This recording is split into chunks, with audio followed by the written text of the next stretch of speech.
Perhatian, sang putri merak yang tertiup angin aku Pavolia Reine dari hololiveID. Attention please, I'm Reine from hololiveID Generation 2. How are you guys doing, everybody? And we are back in the Great Aozora Chronicles. If you guys probably noticed, that background doesn't look like the court in London. Man. Hello. And let me just tweak some stuff a little bit.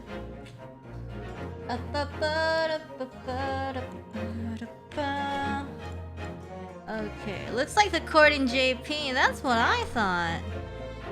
Oh my god, holy crap! Wait, hold on. Oh no! I think we might have... Uh-oh!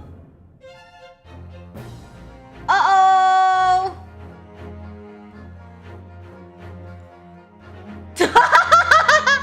Yabe! Eh, what's happening? Oh my god! Ah! What? What? What? Wait, guys, wait. Eh, why is it like this? Salam rakyat, guys. Thank you for watching the stream. Thank you so much. Oh my god. Well, finally we finished the Great Aozora.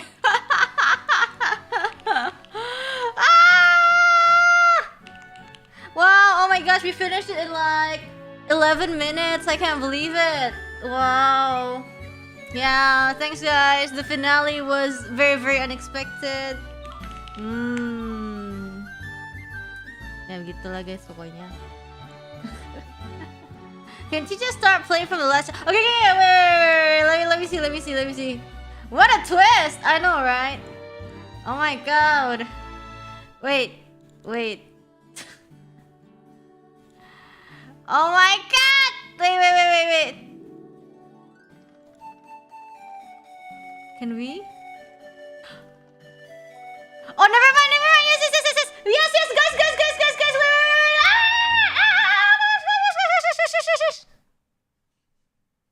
Yeah, you didn't miss that, thank god. Gimana sih?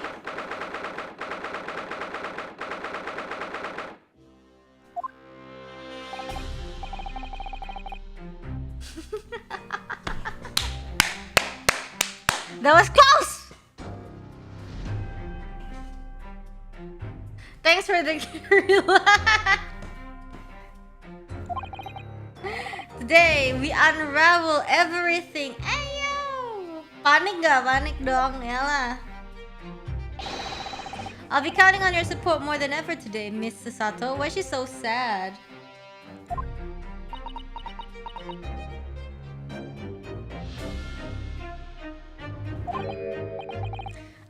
Miss Sato?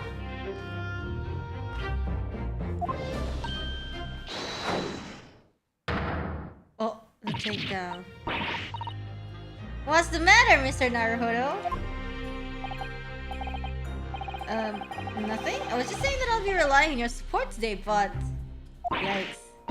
I'm so sorry, of course. I know it can be rather incompetent at times, but... What is wrong with her? Did we miss something? I shan't let you down. Susatos. Would you mind helping me to my feet then? Oh dear, I'm really very sorry.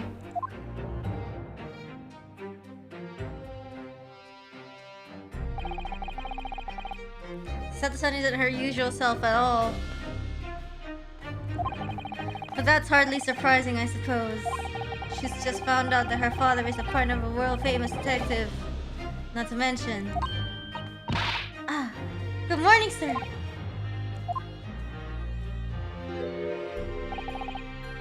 Lord Van Zeeks. Thank you for all your efforts yesterday.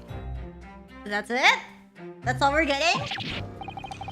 Did I hear that correctly? Oh yeah, she found out she has a half-sister. Ooh.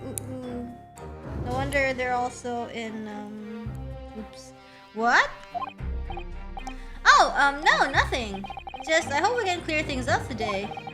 I really can't make this man out. His face says, I hate you, but his words are almost jovial today. Sheesh.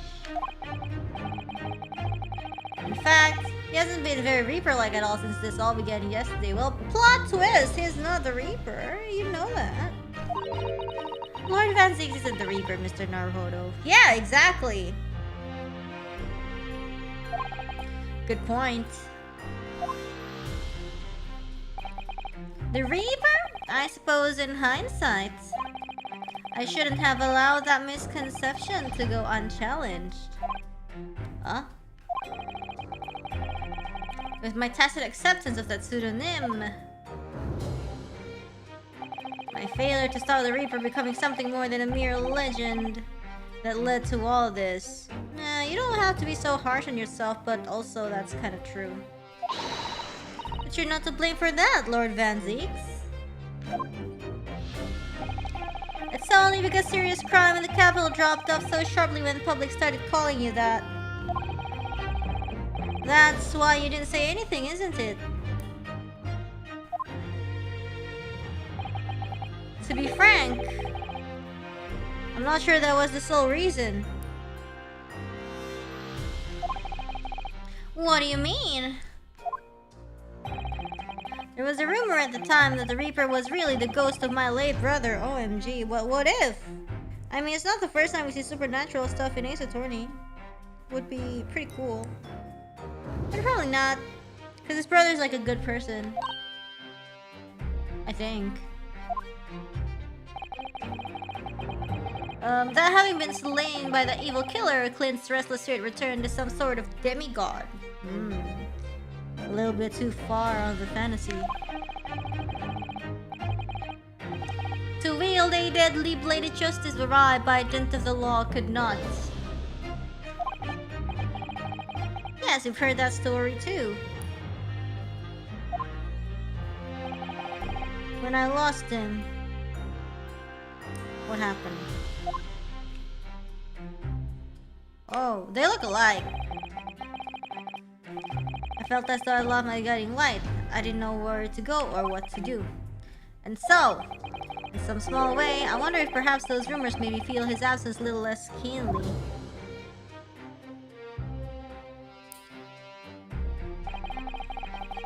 Even if I knew it was just an illusion, just some nonsense conjured up by an over-imaginative public. It was obviously extremely important to you, Lord Clint Van Zieks.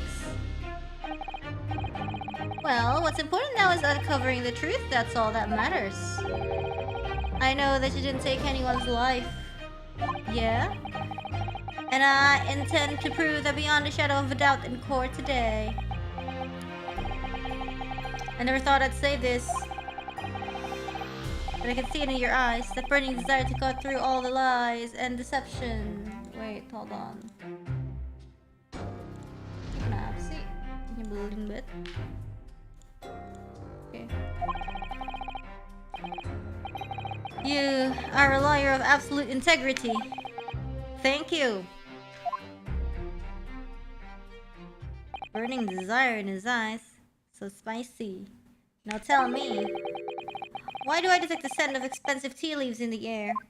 It's 'cause Iris is here. Wow, she doesn't look cheerful at all. When'd you get here?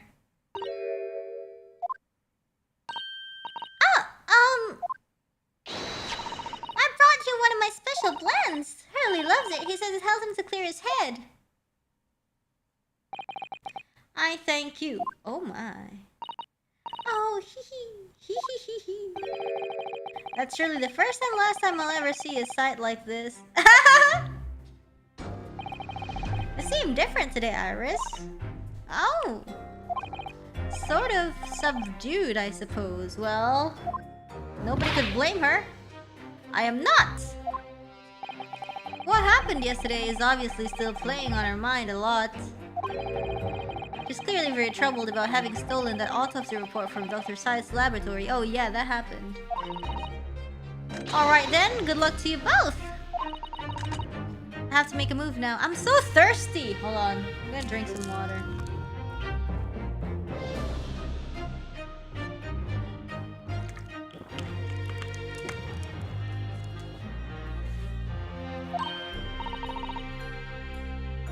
you're not staying? I thought you'd want to watch today's proceedings. Says who? Well, I'd like to cheer you on, obviously. But I've got lots of get ready. Get ready? For what? Oh, yes. Would you take this? Isn't that one of the little felt dolls that's usually dangling from your knapsack? Voodoo doll. Just kidding. Yes, it's a lucky charm. A little hurley that I made once. A hurley? Looks more like a hairly to me, ha!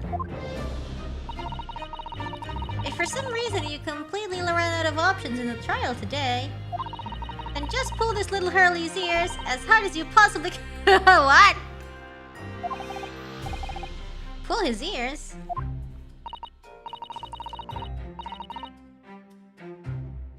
It's a way to bring good luck. I think you might need it.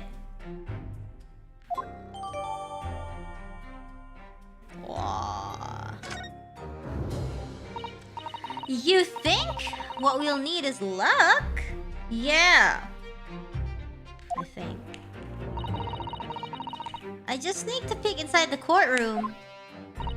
And it seemed very different to normal. Why? Yes, it would seem that a certain someone has decided to pull out all the stops. Ooh, whoa, what? What does that mean?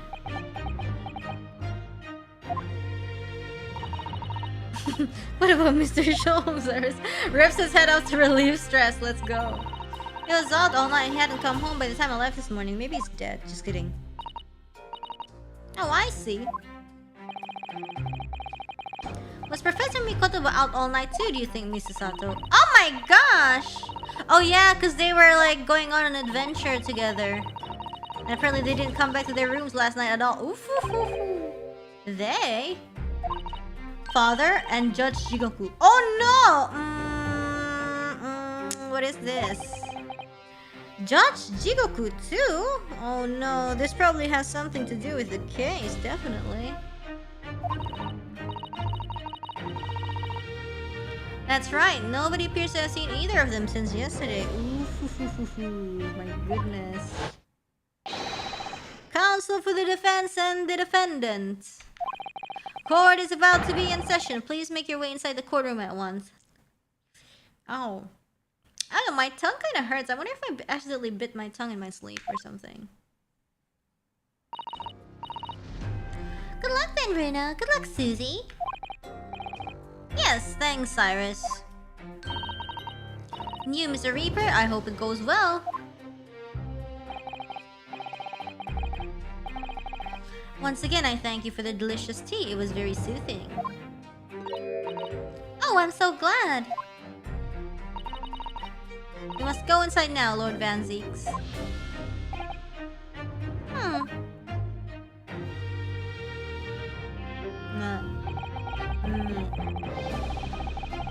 Lord Van Zeeks has always been the formidable prosecutor I've had to lock horns with in court. Spicy. I don't know what that means, but it seems spicy, isn't it? But not today. Today I battled with another in pursuit of the truth. My best friendo, Kazuma Asogi, who I trust more than anyone else in the world. Now I understand what it was that drew me here to Britain all those months ago. What? Now I know exactly what destiny had in store for me. It's all been leading up to this one day, to this one trial, to this one final reckoning. My goodness, spicy.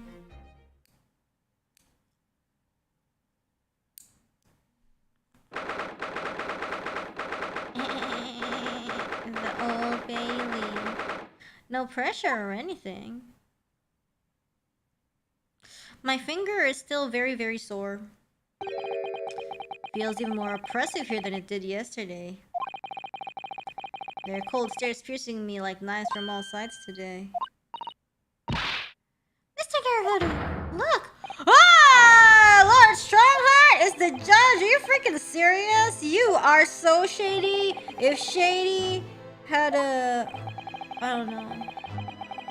The ramifications of this trial now extend far beyond the murder of one Scotland Yard. Something. Oh, wait, hold on. In fact, events have come to light that threaten to rock the very foundations of our country's legal system. Yeah, I'm not listening, but okay, cool. It's the clock, man. The escape of a condemned criminal on the night of his execution, the subsequent unlawful shooting of this man, and the revelation that prison staff must have been complicit in the jailbreak. Britain is currently hosting influential members of the judiciary from countries all around the world. It is imperative that we uncover the truth in these proceedings to avoid international embarrassment. You're embarrassing. Just kidding. By royal decree, this will continue to be a closed trial, and one over which I, male Strongheart, exercise sole and equivocal authority. Yeah, what for? There's not even like a jury here. Like, what even is that for? 6 jurors' flames just... As was the case in yesterday's proceedings, those here present in the public gallery are distinguished members of our judiciary, assembled to bear witness to a fair judicial process. Are you sure it's gonna be fair?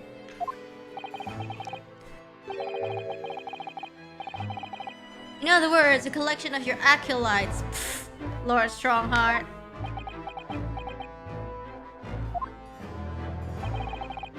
On a personal note, I find this most distressing, Lord Van Zeke, so they gotta throw shade at each other now. You were a prosecutor of exceptional talent. Much like your brother Clinton, Fat. Oh, you do not bring Clinton here. Man, it would be a shame if he died. Oh my gosh, that poor horse's nose. Renee, why you start the stream an hour earlier? No, it's not an hour earlier. It's not an hour earlier. Oh yes, oh shoot. I posted in the Twitter because I need to join something in in tonight. A certain something.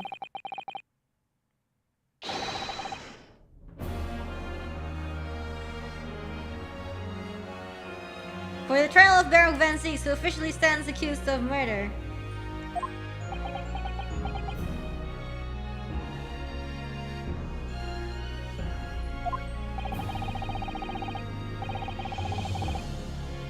Counsel for the prosecution and defense, are you in full readiness to proceed? The defense is ready, my lord. As is the prosecution. Yesterday's proceedings brought to light the shocking and disturbing facts. There was a side to the victim, Inspector Tobias Gregson, that was unknown to his superiors at Scotland Yard. Yes, he was carrying out operations in secreto, which Scotland Yard knew nothing about. Are you sure that Scotland Yard knew nothing about this?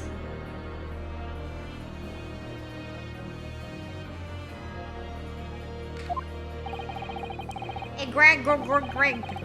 And in those clandestine operations, he had an accomplice, which is whomst?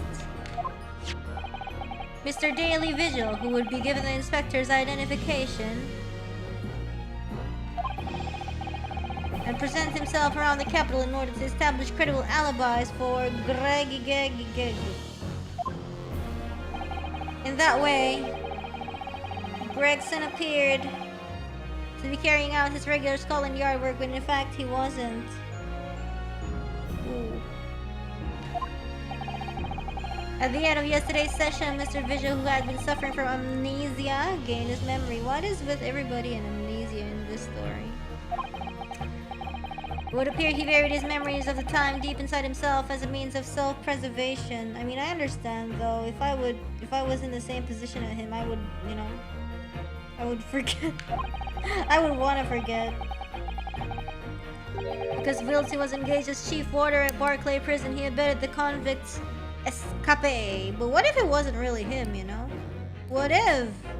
Like, honestly, like he said that, you know, it was sus from the beginning.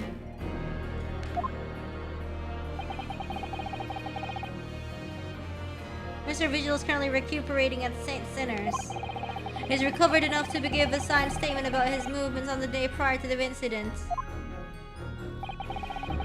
He's formally admitted to posing as Gregson whilst investigating the Red-Headed League. No, because the thing is, like, I remember, like, Vigil was saying, like, you know, usually we personally check it, but during the thing, like, that chest was already, the coffin was already shut, the casket. Like, I thought it's unusual, but I thought, like, my people have tested it already, have checked, so, you know, YOLO, whatever. But it turns out... Uh-oh, he's still alive.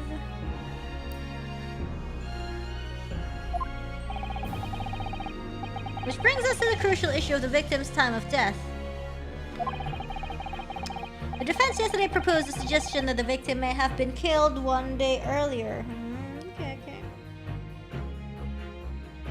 Ow. Okay. This was based largely on the discovery that the victim's pocket watch had not been wounded. What? The prosecution has something to report on that subject, my lord.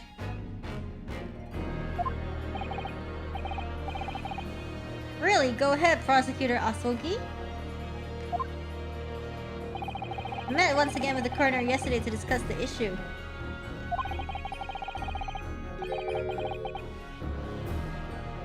She confirmed that the defense's suggestion could not be ruled out. What?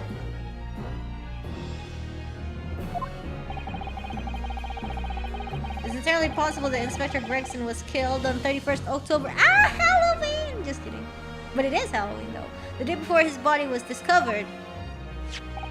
What's going on? Is it a Halloween prank? I have here an updated Oh! Now this is Ace Attorney. Updated autopsy report! That includes the amended details. But the official onion of the investigation team was made clear yesterday.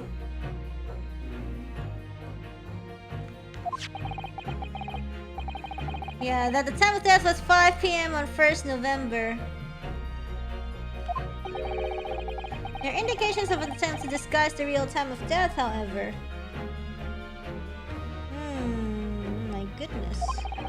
It seems that the natural decaying process of the victim's body may have been slowed down by keeping it chilled. Interesting. That's out of the question. There are no refrigeration devices in that part of London large enough to accommodate a human corpse. My lord, this is more than just conjecture. There is evidence to support the idea. We must investigate it thoroughly. Very well. The court will accept the new report as evidence. Whoa. However, if this updated report is deemed to be accurate, it would give renewed significance to the movements of the victim on the day before the Fresno Street incident. It would, yes, especially since on that day, Inspector Gregson was using Mr. Vigil to cover up his real movements. It's conceivable that he was killed in the course of his secret activities. Do I sense that the prosecution has some information regarding those activities? Scotland Yard put an enormous effort into investigating that precise matter yesterday. OMG. I think we should begin by presenting the results of that investigation work. Yo, let's go! Work it! So the prosecution calls its first witness now! Who is it? Gina? Wow, it's Gina!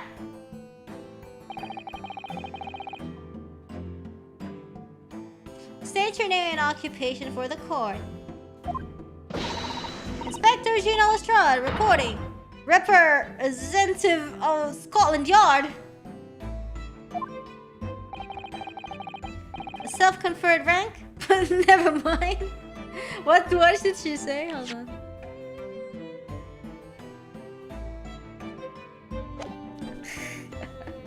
She's not even an inspector?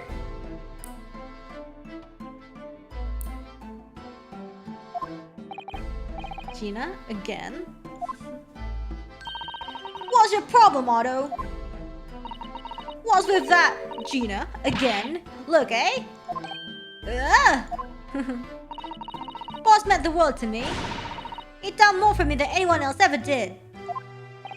She's an unpaid intern. Inspector Gregson, you mean? He got me out of back slums of East End and took me under his wing. Told me that life can have a purpose. So that's why I'm the best person to be standing here speaking for him. Oh, Gina. Right, all out of the goodness of Gregson's heart. Not at all that he had his arm twisted by Mr. Sholmes. Nope.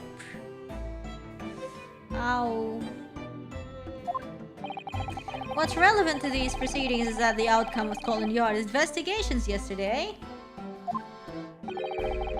has revealed that the victim was carrying out some assignment the police knew nothing about.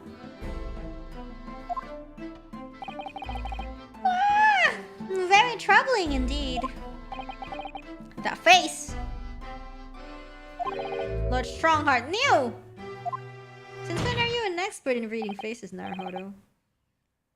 So, Inspector Lestrade, let's hear exactly what it says in that report. Coming right up, sir.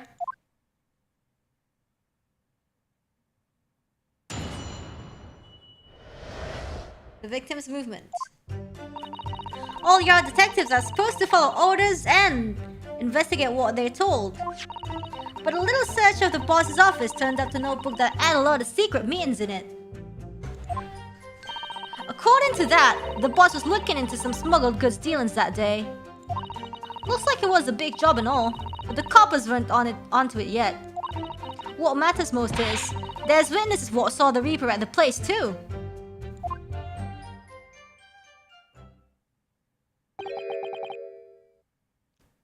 Smuggled goods? What? I don't know, do I? I'm just telling you what was written in the book. Tobacco, tea, spices, medicines, goods of all sorts flow into London by illegal channels from across the globe. Wow. It's well known that they're disposed of at regular black markets that take place in the capital. But the police are rarely able to locate them in time. So Inspector Gregson was investigating one of those black markets. It's being suggested that high-ranking government officials may be involved in black market activity. No doubt Gregson was trying to avoid details of his investigations being leaked to the involved parties. Okay. That would explain why he was operating on his own authority without the Yard's knowledge. You know, guys, nobody's asking, but you know, as my back has been feeling weird, it's like ready to enter wind. I have been enter wind for like a while. Masuk angin. Kaya ba ya? Like, I feel like the left part of my back, it's like really uncomfortable. Like, I did the kerokan yesterday, but you know, if it's like being kerok or like massage, like it's fine, but as soon as I stop, it starts again. I don't know, it's like, it feels so odd.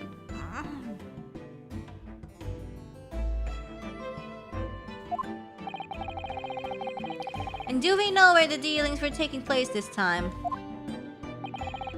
In a particular room of a certain exclusive London gentleman's club. Wow. And on the day in question, the accused is known to have been there. As the conclusion of Scotland Yard's investigation into the matter. That can't be muscle strain, maybe. But it's been days! We haven't heard anything about any of this.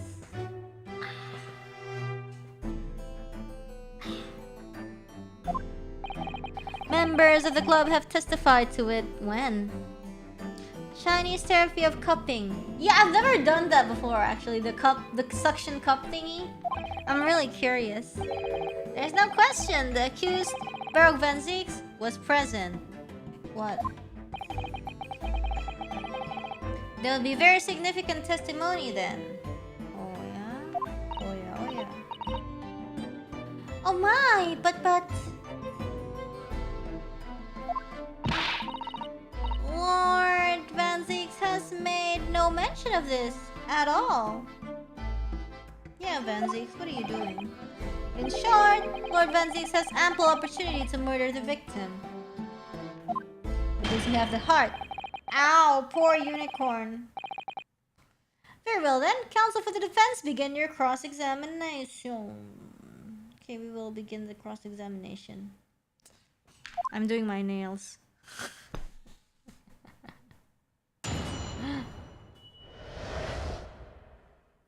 The victim's movements.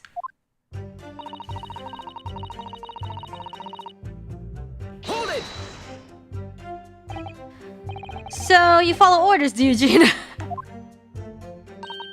Nah, not me. I'm above all that, see? Oh. The boss always had special orders for me. Grab us some fish and chips, or go and give Toby his grub, that kind of thing. So errands more than orders then. This detective is still an apprentice after all. Anak magang ni. Yeah, well, this apprentice ain't one to sit around and wait to be told what to do, even by the boss. That's why I've been doing my own investigations into what happened. I didn't find much at first. But a little search on the boss's office turns up a notebook that had a load of secret meetings in it. Hold it! So you went through Inspector Gregson's things? Yup! As part of the independent Lestrade investigation. I'm sure your superiors would be delighted that you were taking the initiative. So I snuck into his office when no one else was about. Cause if anyone at the yard had seen me going in there, they'd have turfed me straight out on the street. So she knows. This is sounding less and less like an investigation and more like something else. The prosecution understands that it was this very detective who discovered the notebook. Okay. You got that right. Nothing gets past Inspector Lestrade and their trusty assistant, Chief Inspector Toby. We found it hidden in one of his desk drawers that had a false button. What's that? That's impressive. So then I went to Imus myself when no one could find me, so I could have a butcher's at what was written on it. Cause if anyone at the yard had found me out, they'd have turned me straight out of the street. Yeah.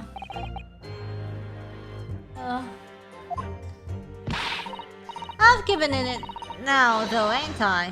And if it weren't for me, it wouldn't never been. It wouldn't never have been found.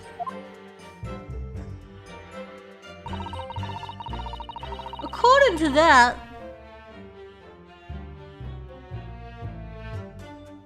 the boss was looking into some smuggled goods dealings that day. Hold it!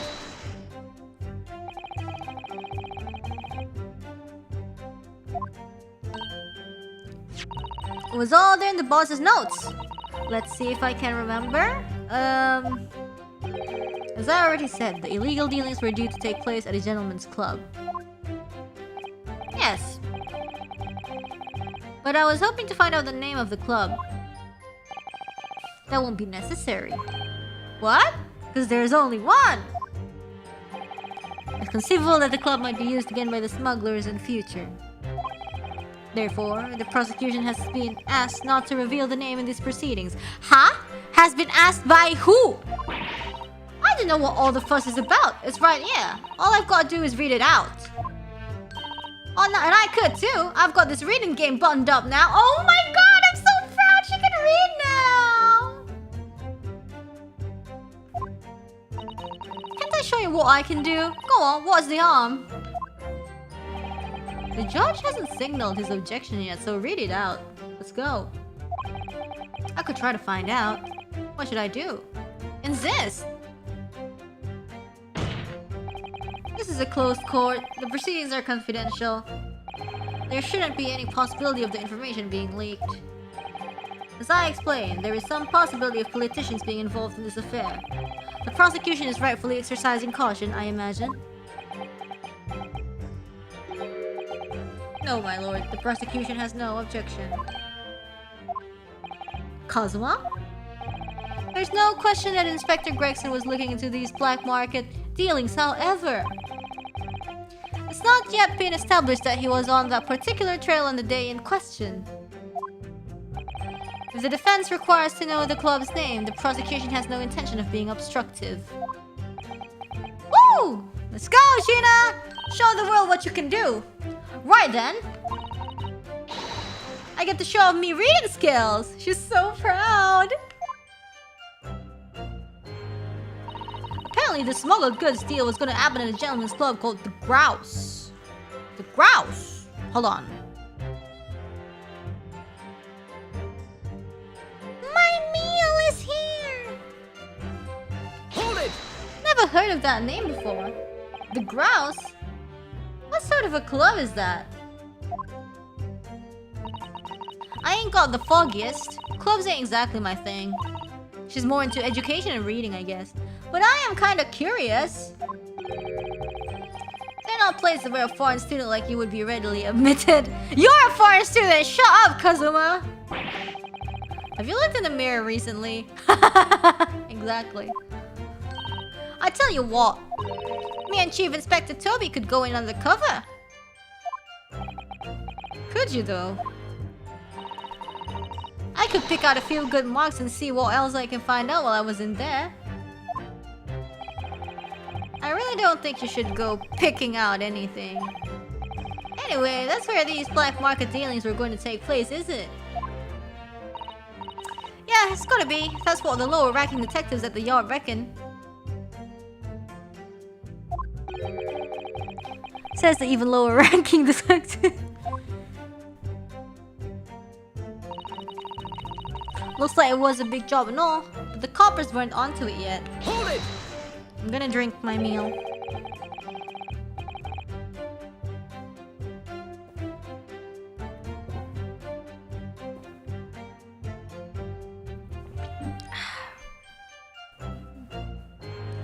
So how had Inspector Gregson come to find out about it in that case?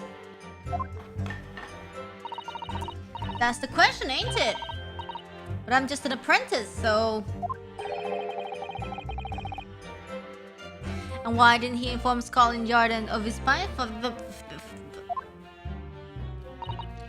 Yeah, that's what I was asking myself. Cause, you know, I'm just an apprentice. When it suits you, yes.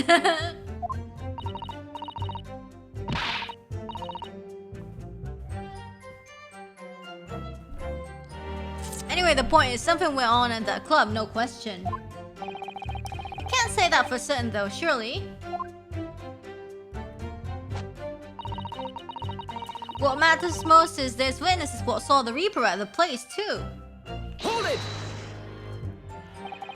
Lord Van Zeeks was at the club. He was. Oh yeah? Detectives who visited the club yesterday to make inquiries have confirmed it. Several members report having seen the accused being admitted to the room in question as a guest.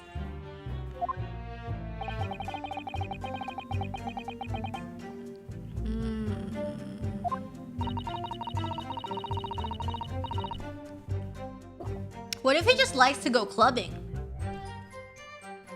Well, we know that Lord Van Zeeks was investigating Inspector Gregson, don't we? Perhaps he'd already discovered the inspector's secret notebook. Which led him to the club, you mean? Maybe. Presumably then, there are also eyewitnesses who can testify that Gregson was there? Ayolo! None have been identified at this time, no. So the all-important victim wasn't seen at this mysterious club, though. Spicy. Oi! Why aren't you asking Inspector Lestrade here, eh? So that's all I've got to work with. Gina's not holding back with that ice-cold stare of hers, is she? I really don't know what to make of all this. Lord Van Zeeks told us that he was investigating Inspector Gregson. But he never once mentioned that he met the inspector the day before the incident. You don't think Lord Van Zeeks could have been lying to us, do you?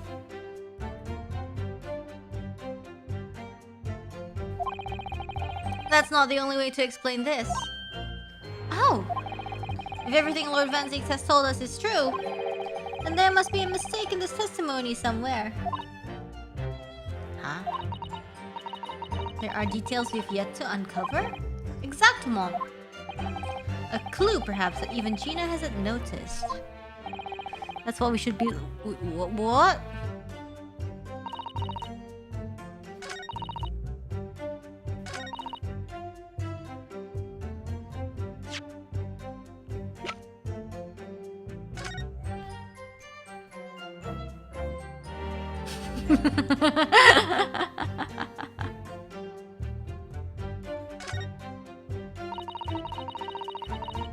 What a charming little rabbity version of Mr. Sholmes. Do you suppose this is how Iris sees him? You're right, Mr. Naruhodo. Your eyes are very to the boring to the poor doll's ears. Oh, sorry, I was just wondering. What do you suppose would happen if I were to tug its ears with all my might right now? I'm sure that we'll find out when the time is right. To become a proper gentleman, you really must learn stoic patience. Okay then, nothing else.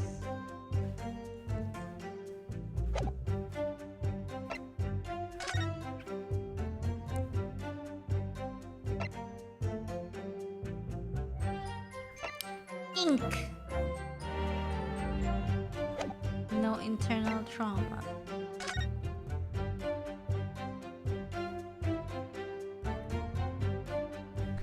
Within 1 week, 31st October. Traveling case.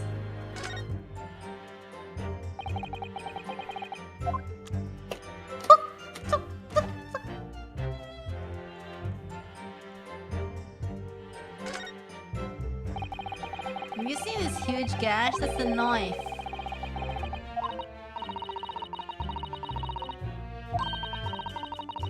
Yeah, there's like the knife stuck in there.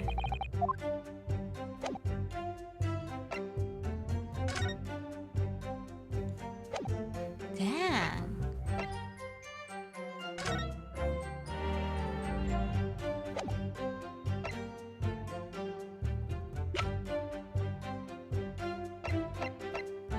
Let me see.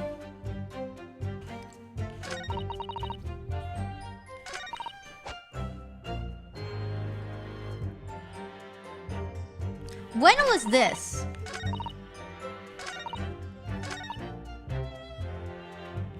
When was this?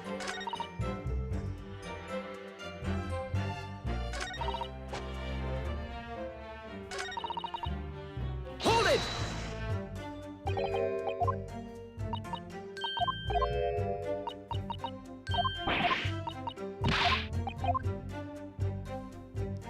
The grouse. I've never... Oh shoot. Never heard of it though. Let's try pressing again. Let's try pressing everything again. Hold it!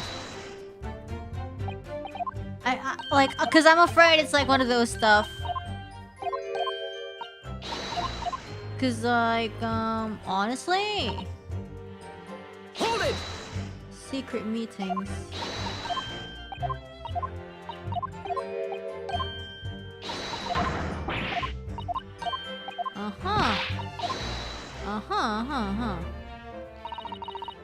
Hold it! Grouse?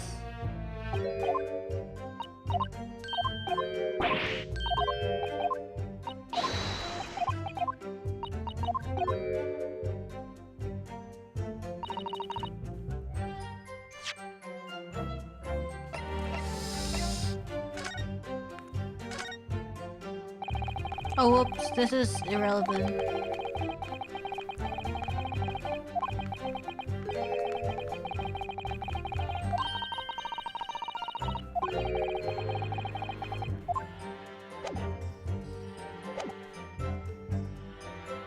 Hold it!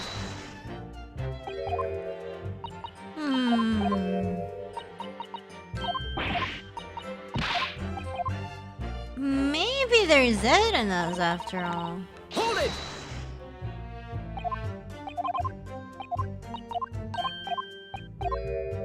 Oh, something at the back of the... Wait, hold on. Yeah, because I remember! Blackbird line. This is... looks like there's some sort of steamship ticket. Ah!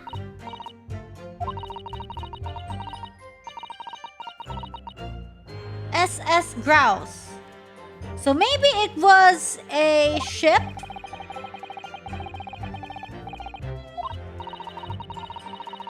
Yeah. We checked this out and then it was like, what the heck is this? Maybe it's for later.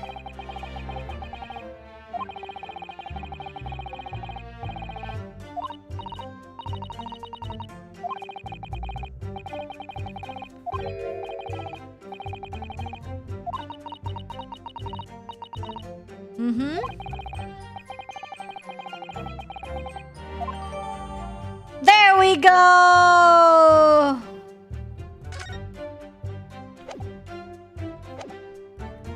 There we go! Okay. Alright, let's present...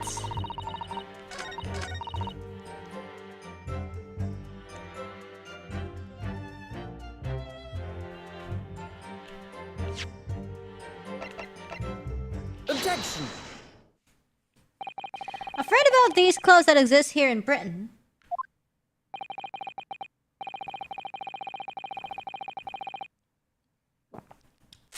As I understand it, they're places where well-to-do gentlemen socialize with friends and colleagues. Don't imagine for a second that a foreign student like you would be admitted. Why does he look so smug? What he look so smug for?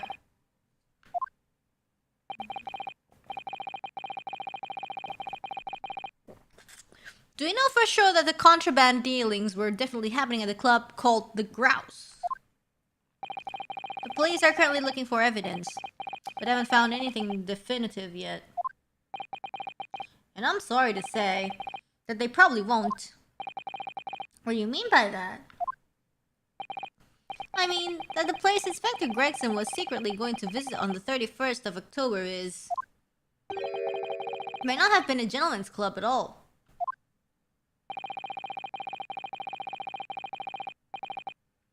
Kazuma's amnesia made him think he's British. Yeah.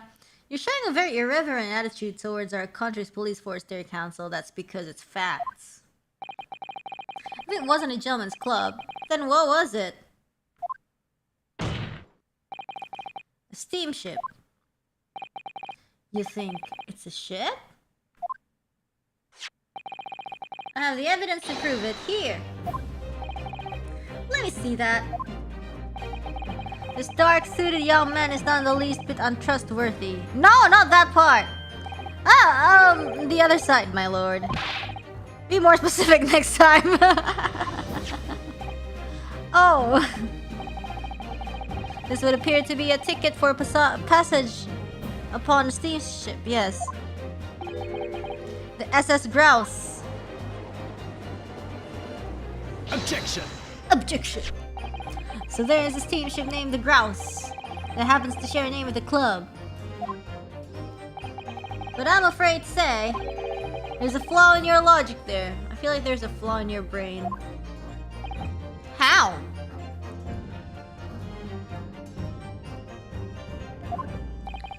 Look at the ticket. Notice the date of arrival in port. The ship arrived at Port of Dover on 1st November. OMG. What if he was killed in the ship? We didn't wish to sound like gunshot was heard on Fresno Street. In other words, on the day in question here, 31st October, when the victim was on the clandestine mission, the ship hadn't yet clocked on British shores. Yeah, and then what? It's not changing anything. That would certainly make an undercover investigation somewhat challenging. Objection! The fact that the steamship hadn't yet reached Britain substantiates the defense's assertion that the victim was investigating the SS Grouse on the day in question. And show us your evidence for that assertion. Very well. Huh? It's time to bluff. In that case, counsel for the defense, present your evidence to the court now. Evidence that substantiates your claim that the victim was investigating the SS Grouse on...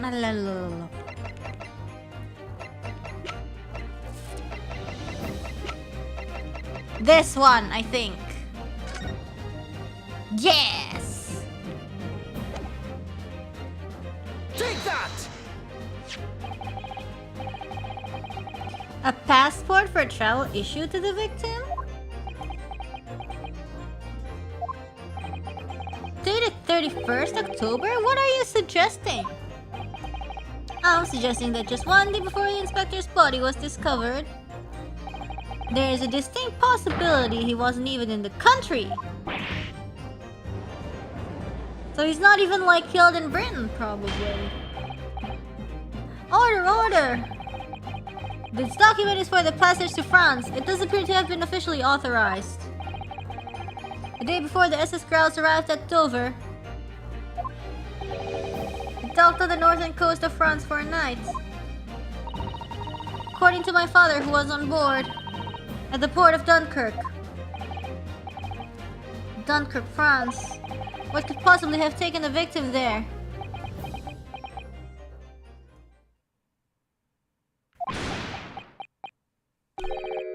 I'm impressed, Ryunosuke Naruhodo. I certainly didn't expect you to get your hands on that passport. What?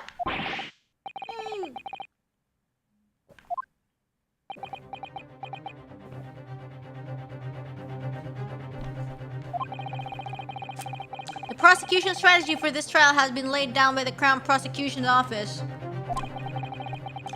On the day before the incident, the victim was investigating contraband dealings at a London club.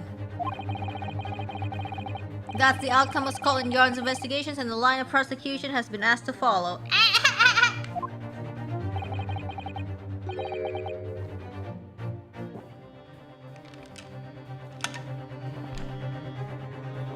But personally, I don't agree. Man, I think the prosecutor's office is trying to hide something. Oh! What?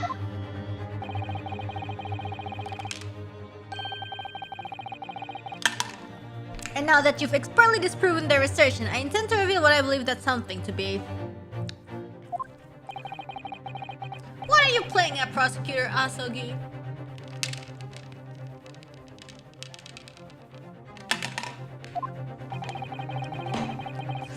The courtroom is a forum for the truth, my lord. I mean, like, technically he's prosecutor, so he has to wait for the defense to, like, be like, yo, this is wrong, and be like, you know? Or else, like, he wouldn't be doing, like, a proper job, you know? Let me guess, this was your intention from the outset, wasn't it?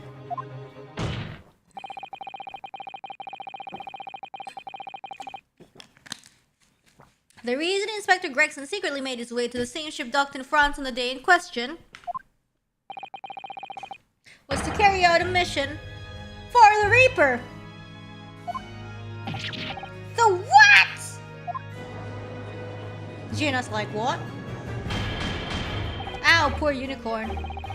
Oh no, what on earth are you saying, counsel? I'm saying the prosecution made an assertion in court yesterday.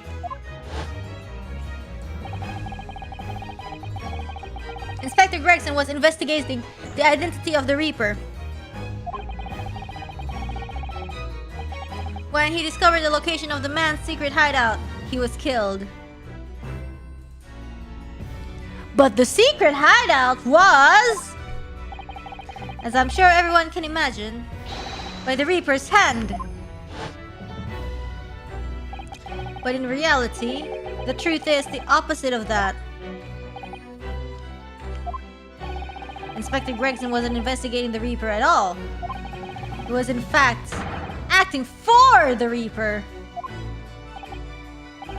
So you're saying the mission he was undertaking was Reaper stuff? An assassination. Baroque Van Ziggs never carried out any of the actual killings. Whenever the Reaper's victims lost their lives, he always had a cast iron alibi. Which tells us he must have had an accomplice. Now, you know, in order to keep it official, they still do the whole, like, Baroque Van Ziggs, actually Baroque Van Ziggs, you know. And your claim, said Inspector Gregson. What the hell do you think you're saying, eh? My boss would never done nothing like that. And yet, when you consider all the facts, it all makes perfect sense. No! It can't be! He also arrived at the same conclusion, didn't we? That Inspector Gregson was operating as the Reaper. Even so, there's no way that the person giving him his orders was Lord Van Zakes. No, the true Reaper is somebody else. Baron Van Zakes is not the Reaper. A predictable response from someone who's advocating for the man. And even if it's true that Gregson was operating as an agent of the Reaper, the suggestion that he went aboard the SS Grouse on an assassination mission doesn't follow at all. Oh, you have some solid reason for doubting the assertion, do you, Counsel? Abso-frickin-lutely. It's very simple. On the day in question, nobody was killed aboard that steamship. Professor Mikotoba and Judge Jigoku were on that very ship and they didn't say anything.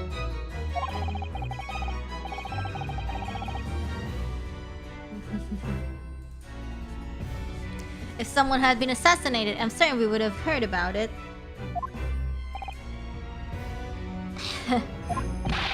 What's so funny? I think your endearing face is so funny, just kidding. You're right, of course, no suspicious deaths were reported on board the ship. But what if everybody was an accomplice? Just kidding. But I think perhaps you've missed the point. Or are we kidding? That's precisely why Inspector Gregson himself lost his life. Huh?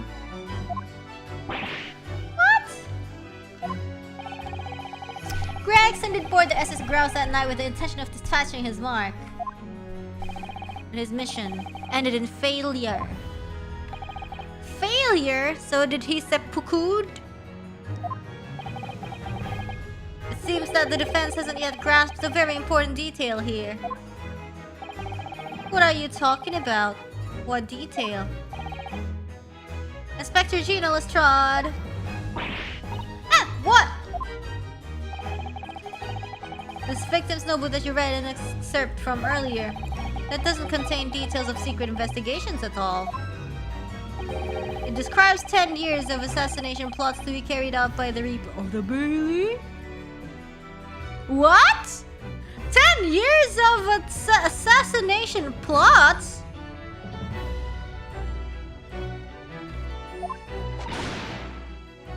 You're lying!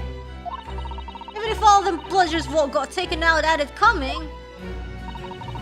Boss from the Reaper. Poor Gina. Cheers, guys!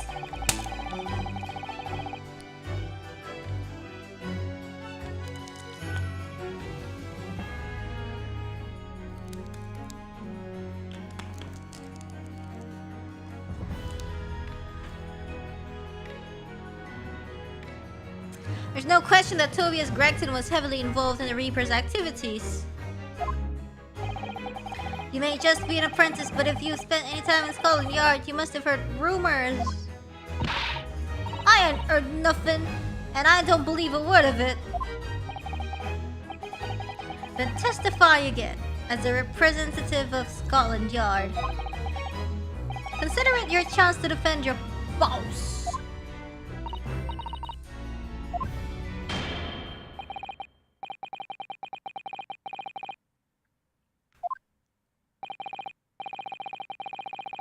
Miss Lestrade, you will tell the court everything you know about Inspector Gregson's secret notebook.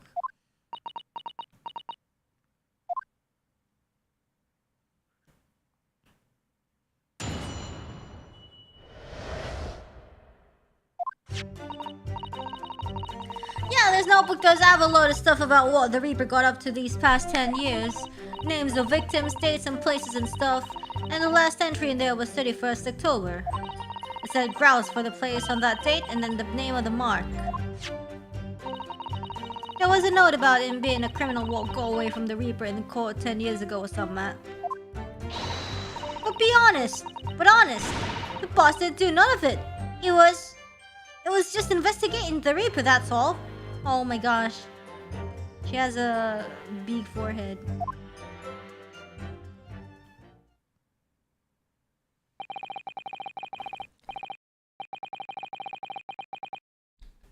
Keep personal opinion out of your testimony, witness. We require only established fact here.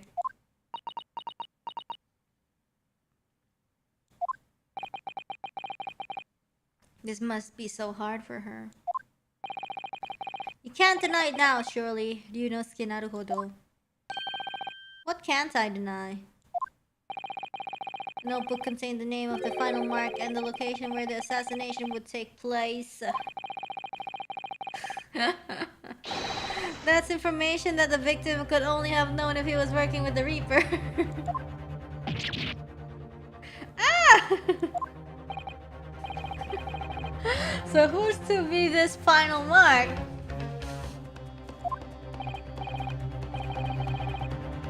Go ahead, Inspector Lestrade. Read the name for the court. The name that's written alongside the entry that mentions the grouse on 31st October. Eh? Oh, how do you read this then? Reading's still not her strong suit. That ain't the problem, alright, Odo. Oh, is it a Japanese name? It's a funny name, it ain't English. It's hard to read. Oh my gosh, is it Mikotoba? Oh my god. Is someone from overseas? Let me have a bash at it. Seishiro! Where have we heard that name before? Seishiro. Seishiro is... No, Seishiro is Jingoku! Or Mikotoba? I forgot. Seishiro Judge.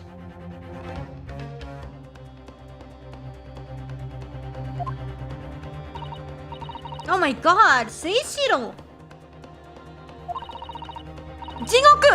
Yeah, Jingoku, maybe. What? It can't be? No, the handsome buff Seishiro Jigoku? But that's just Jigoku. Seishiro Jigoku. Certainly not an English name, you're right. Objection! But that can't be right. I know Judge Jingoku and I saw him the day before yesterday here in London. Wait, but what about yesterday? So I know for a fact that the man hasn't been assassinated at that time.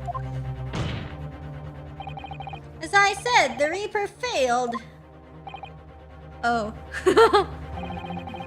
Gregson missed his chance to kill his mark and return to British shores. But the Reaper wouldn't tolerate the mistake.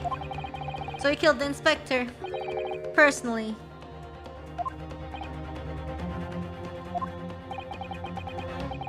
The Reaper, of course, being the accused, Baroque Van Zeeks. You're still going with that narrative, but I guess that's orders.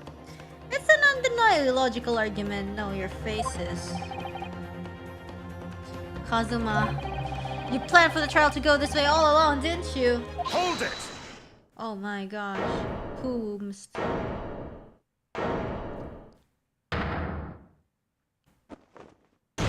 Oh my gosh. Leg. Pray forgive the discourtesy of filling my hallowed chalice whilst I stand accused of murder. Lord Van Zeeks! The accused has no right to speak uninvited in court. You will return to the dock. I say nothing of whether or not I'm the Reaper. That's the task of this court to decide. But there is one thing I can say unequivocally. Ah! That girl is no detective. Eh? What? No, that's right, I ain't. I'm an inspector. Repeating rumors heard around the yard. Reading entries from a notebook of unconfirmed origin. That's not testimony. It's practically a script. No doubt the rest of this trial will go exactly as you clearly planned. Your hatred of me is understandable. And you're mine. I'm sure I am the Reaper, who sent your father to the gallows all those years ago. But you're in danger of becoming a far more sinister Reaper yourself. By attempting to have me condemned with this feeble excuse for testimony. What did you say? Mr. Naruhodo, this is our chance! My lord, the defense requests that the defendant be allowed to speak. He might be privy to important information relating to the testimony just given by the witness. Wow, he's ready to hit your head with that. Very well. I will make an exception and grant the request. The defendant may remain in the witness stand for the cross-examination. Then allow me to toast the court's impartiality. Don't raise your glass in my direction, sir. Counsel for the defense, begin the cross-examination immediately.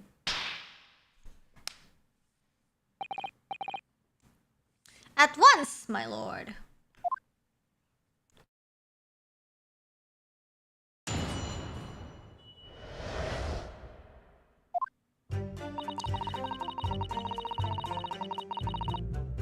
Hold it! In other words, it shows that Gregson was basically acting as the Reaper. Not you at all, that ain't the only explanation, is it? It could have been investigating the Reaper in secret, and that notebook said what you found out. If I may, when originally people began referring to me as the Reaper, I didn't object. I believe the power to intimidate London's criminal classes to compliance with the law to be beneficial. But you carried out your own investigations to the true identity of the Reaper, didn't you? Yes. And those investigations proved conclusively that Gregson was one arm of the Reaper. One arm? What are you on about? The Reaper's victims were all extremely shrewd criminals at the top of their game. There's simply no way one person could have taken them on alone. And the Reaper is an organization. Ow! With you at its head, no.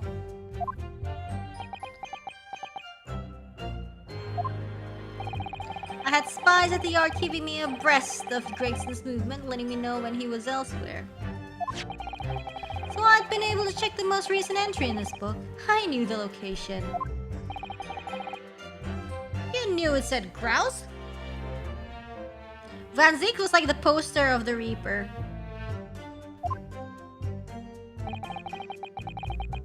Believing it to be a reference to the Gentleman's Club, I went there on the day in question to investigate. Alone. So that explains why several members of the club claim to have seen you there. But of course, the inspector was not there. Because at the time he was making his way to the steamship docked on the northern coast of France. As shown by the passport found in the victim's middle trunk.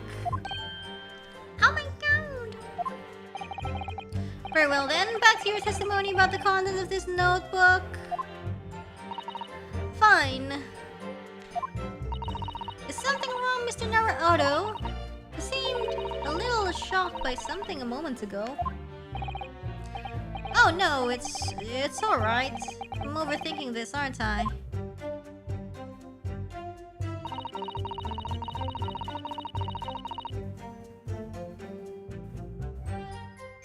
Names of victims, dates and places. Last entry was 31st October. Names of victims, dates, places, and stuff? Stuff? How? In particular. The face of the Reaper, but who's the brain?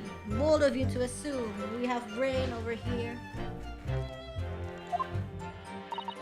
Well, besides the victims' names, this other name kept cropping up. Who? What other name was that? It's the one I told you yesterday. The same name written over and over again. Huh? Assassin? Yeah, that's the one. She's a friend of yours, Asana, isn't she?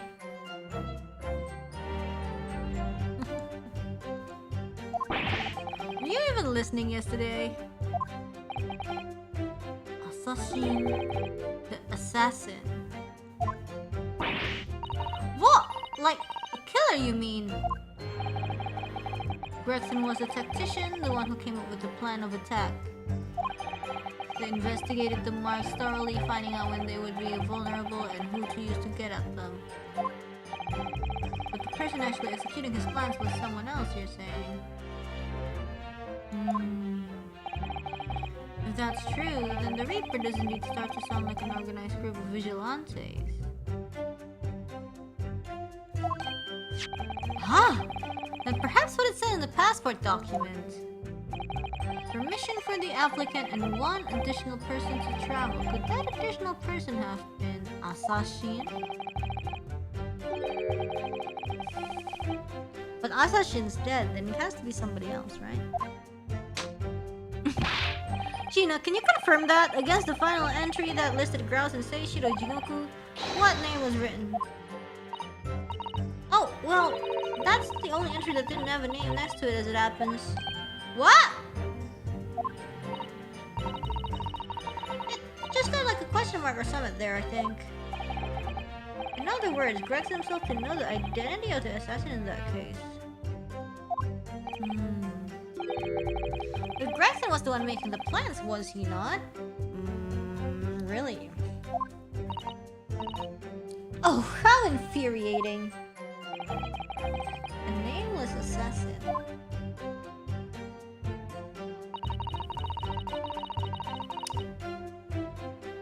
Hold it!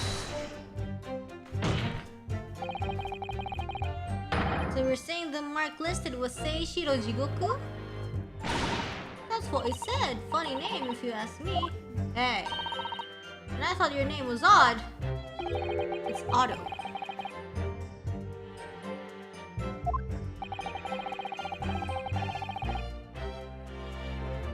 Mr. Jigoku is the presiding judge of the Japan Supreme Court of Judicature. It was Hassan. I remember the man. He came to our country as a visiting student 16 years ago. My God. Studying international law and diplomacy under your tutelage. What a strong heart. That bearded young fellow was a very able man, I must say. So Lord Strongheart was Judge Shingoku's mentor. Could it be? If I'm not mistaken, he returned to Japan 10 years ago now. Hey, cheers! 10 years ago! Grace period. After that fateful case. Precisely. In the aftermath of the professor cases, repatriation is organized immediately.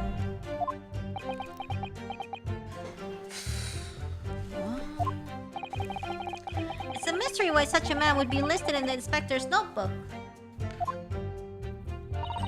I didn't think it was possible, but the mood in the air's got even worse now. Maybe I'll just keep talking. There was a note about him being a criminal who got away from the Reaper in court 10 years ago, Samat. Oh shoot!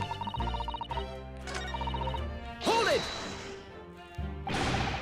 What do you mean a criminal? Judge Shigoku is no criminal. Oh, that's what you... Well, don't ask me! I don't know nothing about it. Oh, do you remember what Father told us? That Judge Shigoku did once appear in court here in Britain. It was related to the professor case, I'm sure. Yes, of course. You're right. Seishiro was trying to mitigate Genshin's guilt, so he took to the stand to testify. But he got a little carried away and, actually managed to break the witness stand. He also said some contemptuous words about the British Empire, for which he was charged.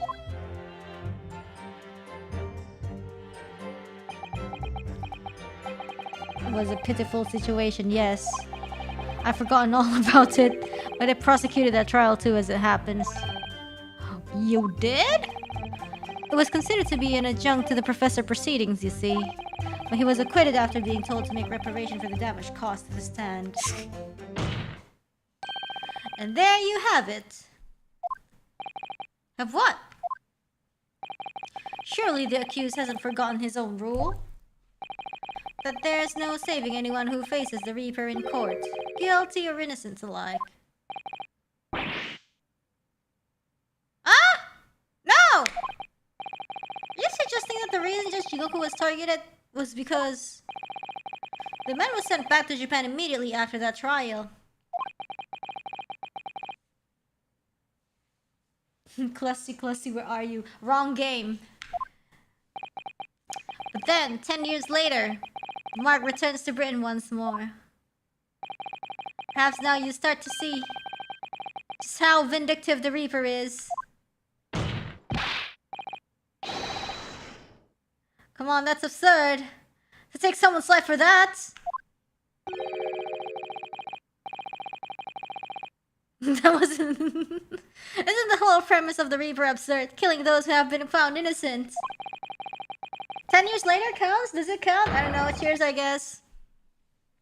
Clearly the rules by which the man operates are beyond the sane person's comprehension. Wow. But... Objection! Right, I've had just enough of this. Gina? All this nonsense about the boss planning to kill people. It's cobblers. Come on, Otto. Yes.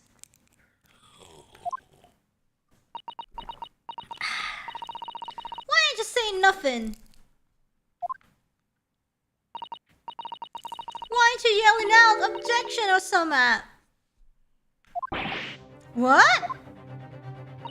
You've got to find a flaw. You do usually. Someone's lying here, no question. You've got to work out who it is. Please, for the boss. Oh.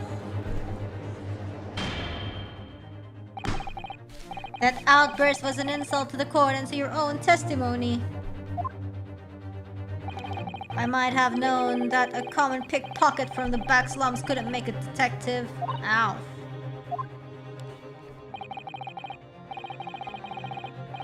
When this trial is over, you will forfeit your warrant card, Miss Lestrade. Is that clear? I've had it with the law of you. It's laws every bleeding place you look in this world, isn't it? Well, I've had enough. Oh, Gina. So have I. After that little speech of Gina's, I've made up my mind. To do what, Mr. Naruhodo? There was one point in this cross-examination when something that was said just didn't sit right with me. One statement that seemed odd. Do you mean? I'm not going to let Gina's plea for help fall on deaf ears. Lies in the legal system? Oh my.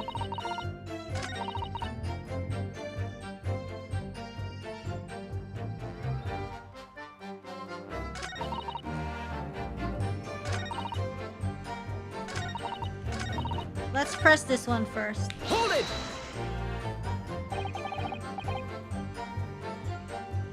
I want to thank you, Gina. But I need to check something.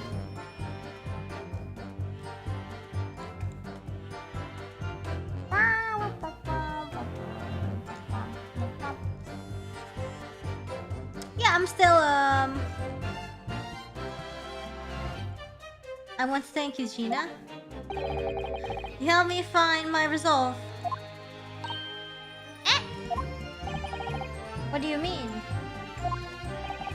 Amongst everything we've heard during this cross-examination, there's one thing that defies explanation. One inconsistency. What? An inconsistency?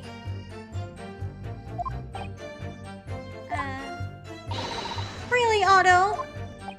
I don't quite know what it means yet, but what? Damn! Oh no! Oh no! Shoot! Oh shoot! What? What? Shit! I was...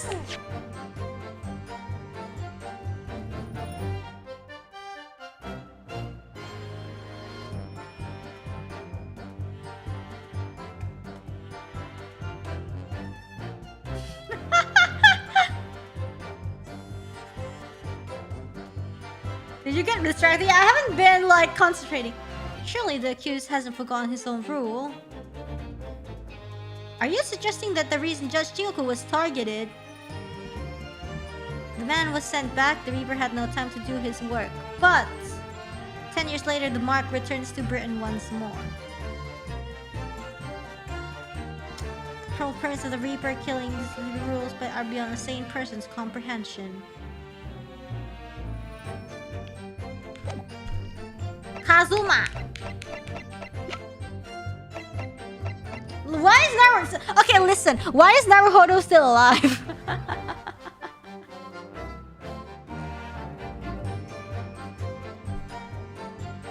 Oh no. Maybe it's him.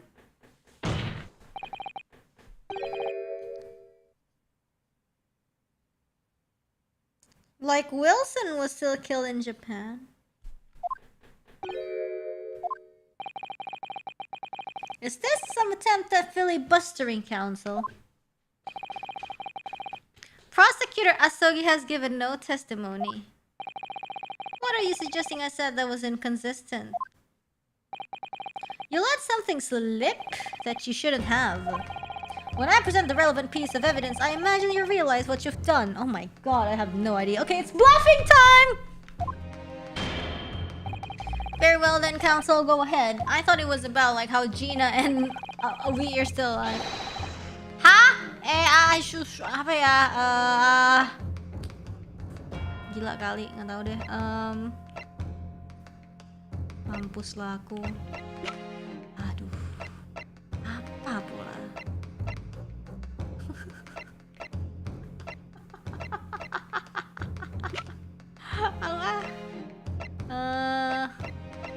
What did he say? What did he say? What? I wasn't even like listening. What is... Oh god. Yo, is it time to pull? Is it time to pull? No. No, it's not time to pull. God dang it. Shout! Cause I wasn't listening to Kazuma. Why would I be listening to Kazuma? Like, I'm just here, you know? It's just like you go in class and you're like, I'm just here for class, so they don't mark me as absent, you know? The log doesn't go far enough. Like, what? What did he say? Frick you.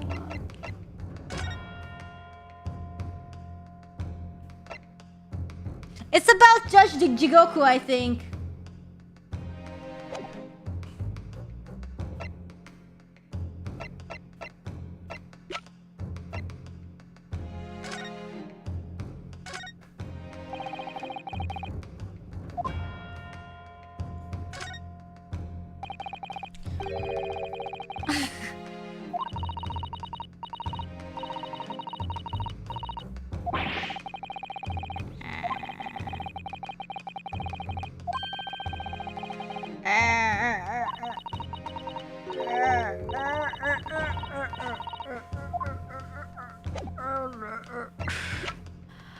What we have.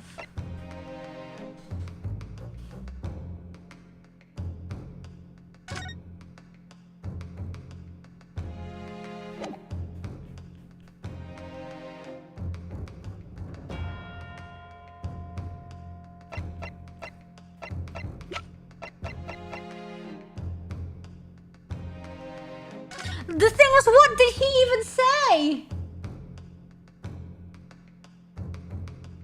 What did he even say? What do I have to refute?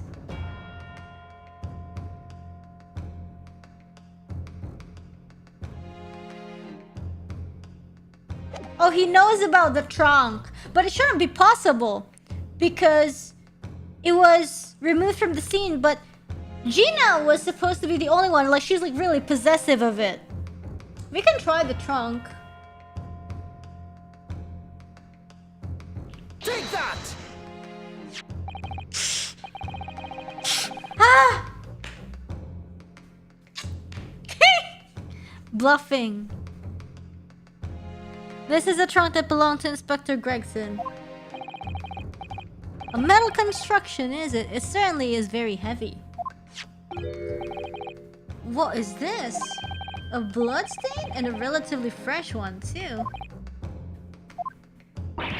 What? You mean that ain't grease from all the boss's fish?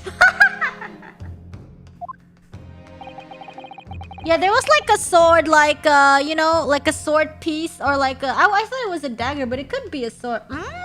Calliope! That suggests that the victim was traveling with that luggage when he was killed. It's grease! I will say grease whenever there's like a mention of blood now. There was no mention of any trunk in Scotland Yard's report. That's cuz... Yes, there's a reason for that. Immediately after the inspector's body was discovered, one of the street peddlers made off with the trunk, hoping to sell it. But I found it! Me, with my nose for trouble. Huh. Which means that nobody should have known anything about the trunk, but... Unless, of course, we're talking about somebody who was present when the victim was killed. Ah! My god! For real? Oh, wait, hold on.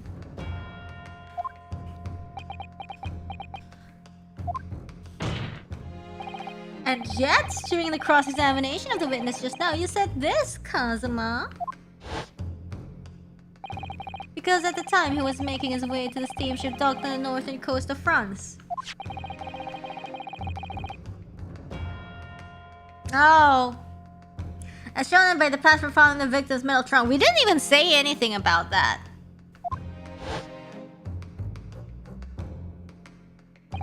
So the question is, I'm gonna start paying attention. How did you know about the inspector's trunk? I'm Esper. We know the man went on a trip to France. Where else would he have put his passport? You know, it would suck to be a mind reader, because like nobody will believe you're a mind reader, and then everybody will think we're sus. Objection! But you knew it was a metal trunk. Answer me honestly, Kazuma. On 31st October, where exactly were you? At the port of Dunkirk, on board the SS Grouse. Is that the answer you're looking for, Ryunosuke? Kazuma, what did you...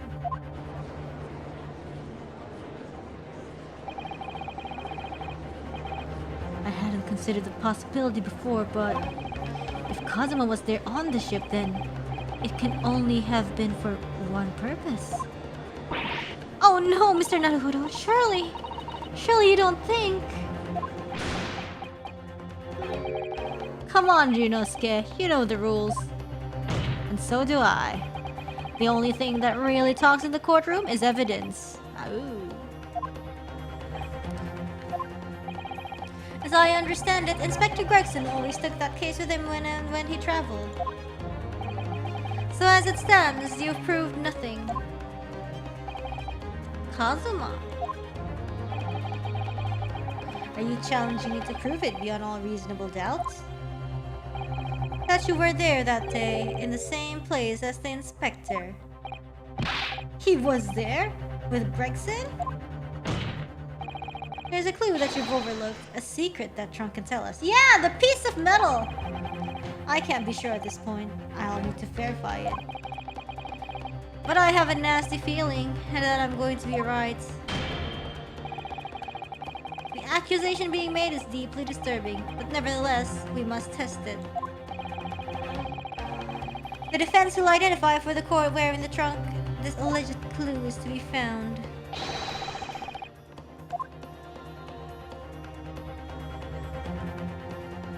Open it first.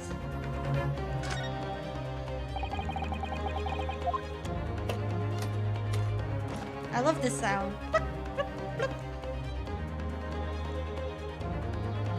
Got it! There's a small piece of metal lodged in the wall of the trunk here. Like a tip of a blade. A blade? Kazuma, slung around your waist as ever today, is the esteemed blade Karuma. Of course it is. Won't you draw it here in this courtroom for all to see? Oh. Exercise caution, my learned friend. That man is the son of London's most notorious killer. Ooh! Shots fired! Bailiff! Watch Prosecutor Azogi like a hawk. That won't be necessary.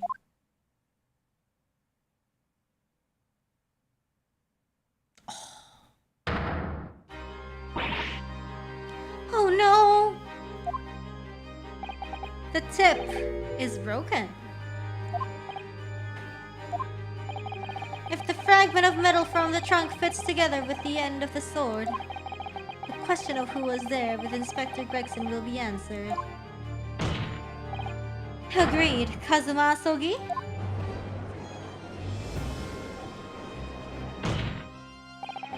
Expertly done, Ryunosuke. That's a point to you, and well deserved. Do you mean to tell the courts, Prosecutor Asogi? Yes, on 31st of October, I accompanied Inspector Gregson to Dunkirk in order to carry out a mission. So the additional person authorized to travel was me. And then the mission was the assassination of the Mark. What? You mean you're the killer whose name was omitted from this notebook? You were following the Reaper's orders to dispatch Judge Shigoku? Let me make one thing perfectly clear. I have killed no one. Explain. I accepted the assassination mission, yes, and I accompanied Gregson to Dunkirk. But I never had any intention of carrying out the plan. You were never going to do it. I can't believe Kazuma-sama, I'm sure. After all, Judge Shigoku arrived safely in London the following day. On the 31st, I boarded a train from London with Inspector Gregson. We traveled to Dover, from where we crossed the channel to Dunkirk. Are you sure you are the son of the most notorious killer of London? Then we boarded the SS Grouse and made for the cabin deck, as indicated in the plan. I want fish and chips. You went to Judge Shigoku's cabin? What for? For a spicy rendezvous? Exactement. He wasn't there though. We decided to wait, but you've already told us you had no intention of going through with it anyways. I didn't come to Great Britain to take anyone's life, so I left Gregson and disembarked the ship. I spent that night at a boarding house in the town and returned to England the following morning. A boarding house? In Dunkirk? Had somebody, you know? A signature will be in the register book. It would be simple enough to verify. Then what became of Jigoku? Gregson was no assassin, so the mark was spared. I'm sure it's easy enough to imagine what happened after that.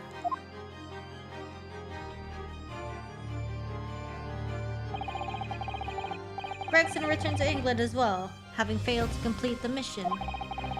He met with the Reaver in that room on Fresno Street to report the failure, causing the infuriated mastermind to pull the trigger. Pow! Pow! Pow! And end his wretched agent's life.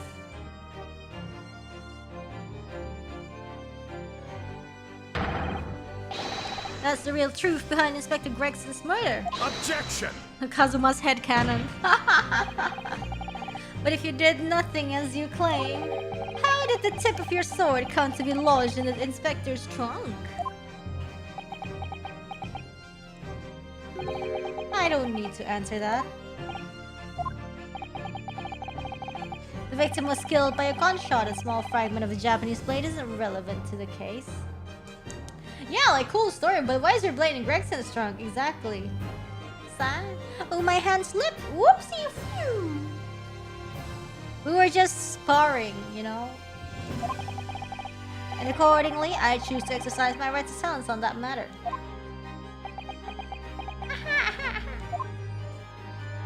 He tried to cut the box open because he can't open it the normal way.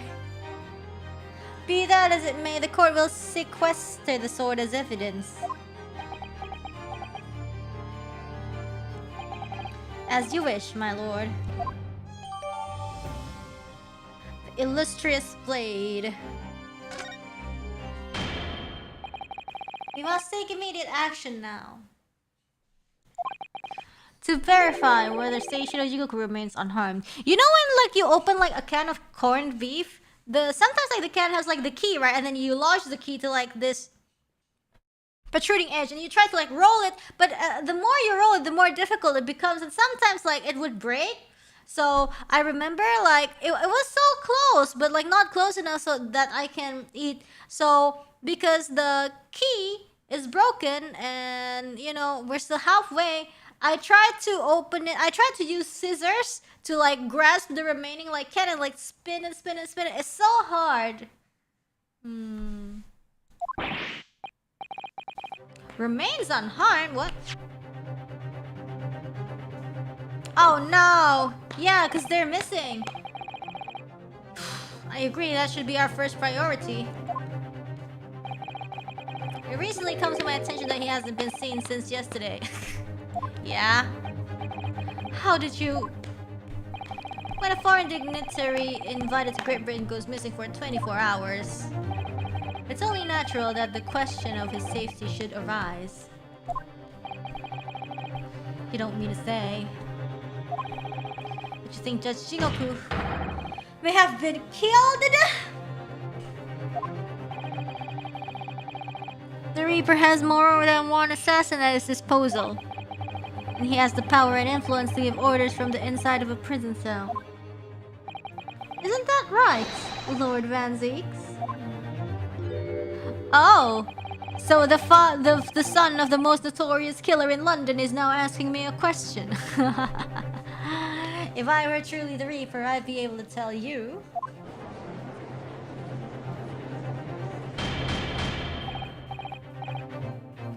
Order! Order in court! Order!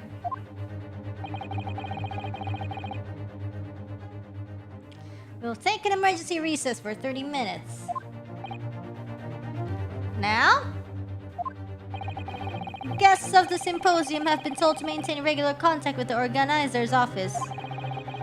If the man can't be located within half an hour, we will have to assume the worst. Ah! Oh no, not Judge Jigoku. No one would want to kill a harmless Japanese man who'd only just arrived in the country. Except, that is, for the Reaper, wanting to finish off a mark that slipped through the net 10 years ago. I would have to agree. Mr. Naruhodo, for the defense's sake. My lord. I sincerely hope we are successful. If we are unable to confirm Mr. Jigoku's healthy existence in the next 30 minutes, you will face grave difficulties. Ah! Court is adjourned for 30 minutes. My goodness.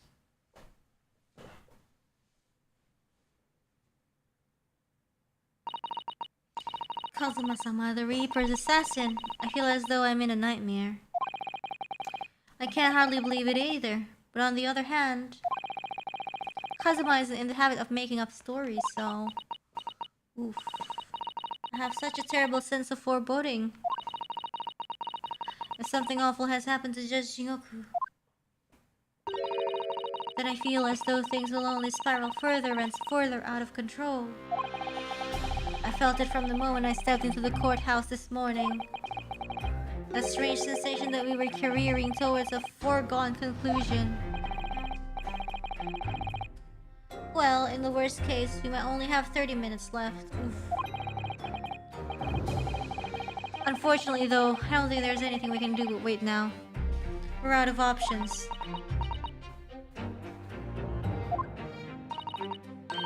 Actually, there may be one last hand we can play. Or rather, one last ear. What? The little Mr. Sholmes doll that Iris gave us. If for some reason you completely run out of options in the trial today, then just pull this little Hurley's ears as hard as you possibly can. Oof. Perhaps now is the time. What should I do? Pull Hurley's ears or not? I guess let's pull it. Here goes then. I'm gonna do it. Good luck, Mr. Naruhodo. No looking back. Eve! Ow! It's a voodoo doll!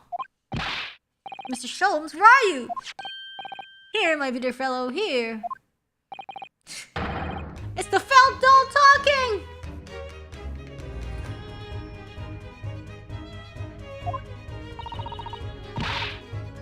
Pull the ears again, Mr. Naruhodo, as hard as you can. Alright then, I'll put all my strength into it. Heave! Ow! Please, my dear fellows, you don't need to pull my ear off. Where are you now? SS Borea? Is he in? Myself and my trusty partner are presently in the first class cabin area of the SS Grouse. Oh, okay, so they're the same, just like different ship. SS Grouse?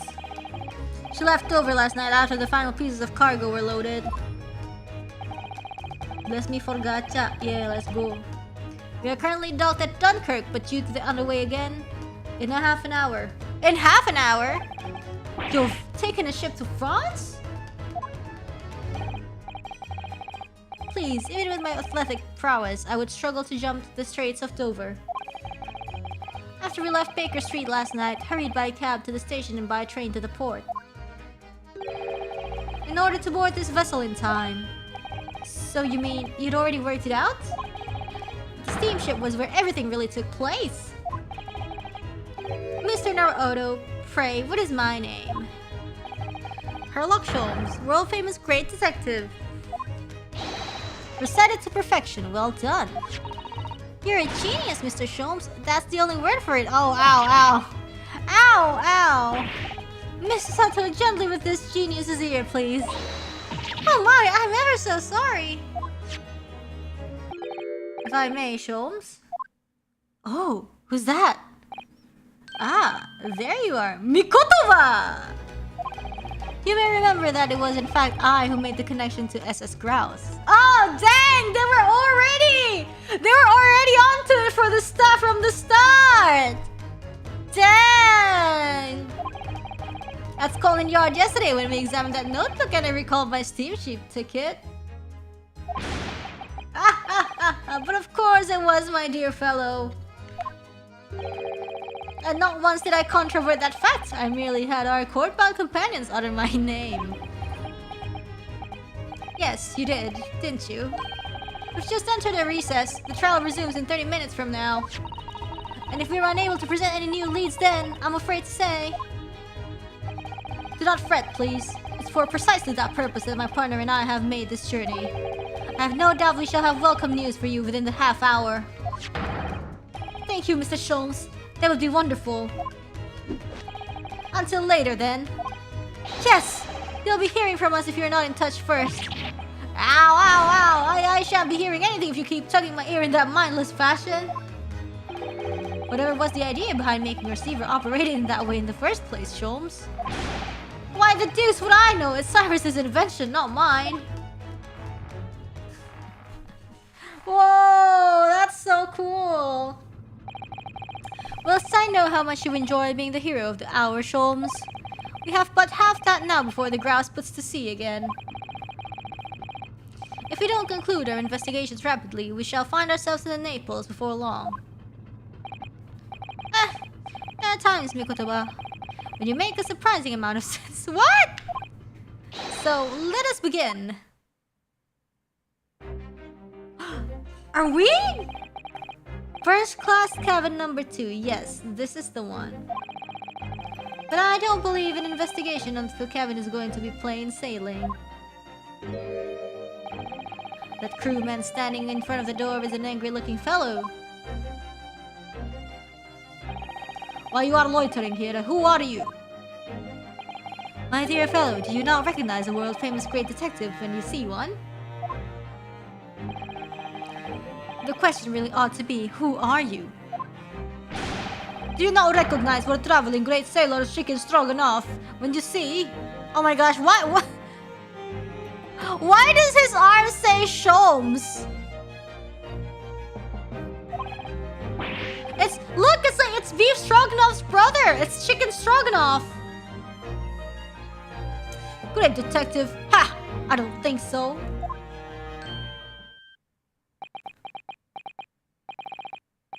Do you see that, Mikotoba? It would appear that this man is a devoted follower of mine. Goodness me, is that a tattoo? That says Sholmes! I must say, while such adoration is flattering naturally, it does leave me a little cold. What are you talking about? Leave, now! How distressing. My loyal devotee knows me only by name and not by appearance. And yet, I already know a great deal about you, sir. You have a brother, I believe. In SS Borya. Like yourself, he's a shipman. Currently traveling the world aboard a Russian steamship, in fact. How could you know this? Elementary, my dear Mikotoba. I'm sure it was. 3 days ago, I was bound for London aboard this ship, you see? We're looking for one of my fellow passengers, a man by the name of Jigoku. There is no one with his name on board, but we know that he purchased a ticket for passage. Ah, you mean Eastern man. He left ship 2 hours ago. Here at Dunkirk, he said something about emergency, I think. What? Are you sure? Sensation has realized that we're after him, has he? This cabin is the one behind you. We should like to investigate, please. No! I have orders not to let even mouse inside. Mikotoba, be a good man and draw the sailor's attention away, would you? Make up some excuse so that he'll use the area. Doesn't great detectives see? That even sailors have ears, both left and right.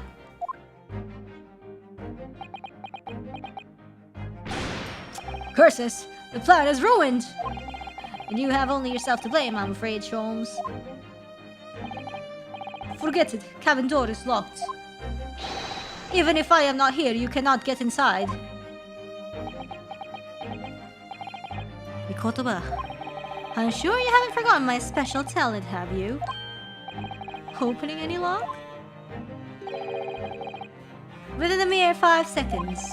So if you'd be so kind as to afford me the requisite time, old friend, in your typically accommodating manner. How could I refuse such a typically unappealing request, old friend? So I need to distract that burly sailor for 5 seconds, do I? Good man. So the game is afoot!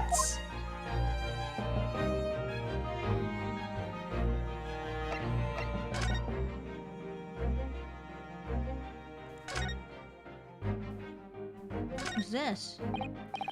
A switch for the electrical lights. Perhaps if I were to turn off the lights, crewmen wouldn't be able to see what we were doing. I'll leave it alone. No, I think not. That would never work, surely. Need to concoct another distraction. Then Sholmes wouldn't be able to see, right? There's a speaking tube for members. If I could just persuade our stocky sailor friend that he needed to use it. Sholmes could unlock the door while he was distracted. Question is how?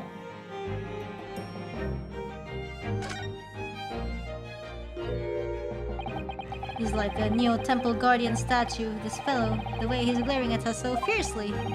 Tell me, why are you standing guard here if the cabin is unoccupied? Because this area is only for first-class passengers. We must look out for suspicious criminals. He was looking straight at me when he said that. My dear fellow, as you can plainly see, we are quite unsuspicious as criminals go. But still criminals. No, for goodness sake, Sholmes, tell the man, we're neither suspicious nor criminals. Ah, yes, quite right, Mikotoba.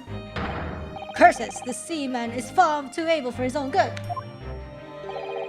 Be extremely careful in what you say. One of us ought to be, yes.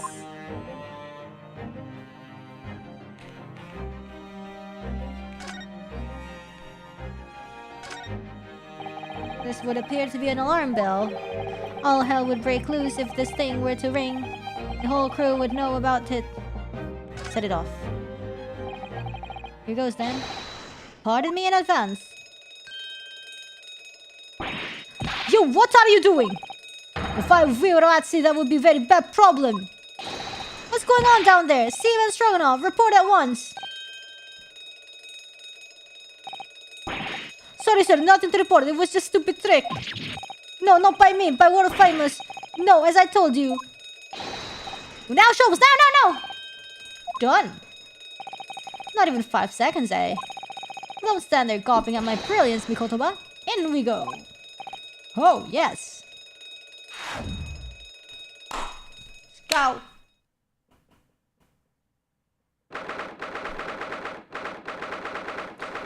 Okay, what is that?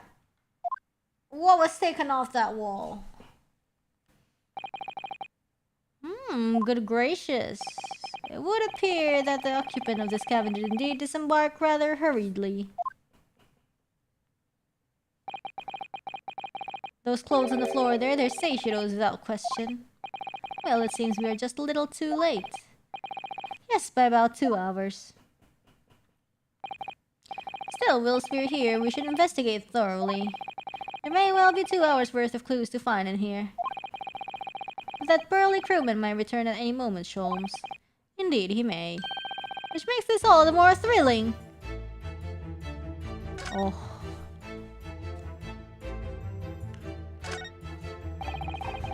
There's a speaking tube here, look! Though it's been stoppered with some cloth. So the voices of the crewmen on the bridge aren't as annoying, I suppose. Or indeed so that the voices in this cabin aren't heard elsewhere. Oh. Could something have happened here that was for no one else's ears, do you think? Either that, or... It could be to prevent snakes from entering, haha! That's really become a favorite case of yours, hasn't it?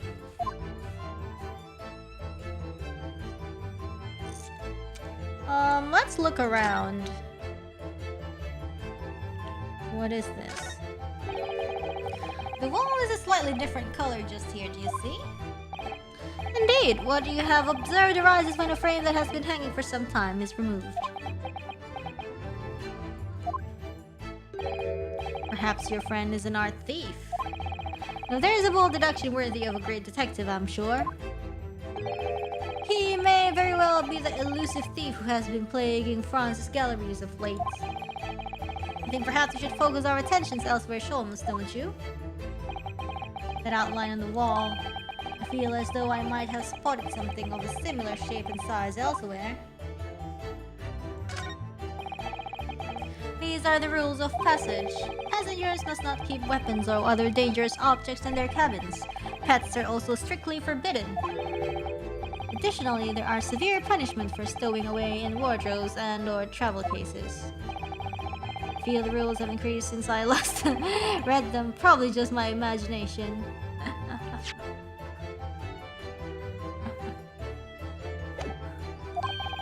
What about the fact that they're not straight on the wall? Doesn't that strike you? You may be right. Probably just your imagination, though. A trifle. And you know what I always say, Mikotoba? There is nothing important about trifles. It's probably just my imagination, but I think that might be slightly off.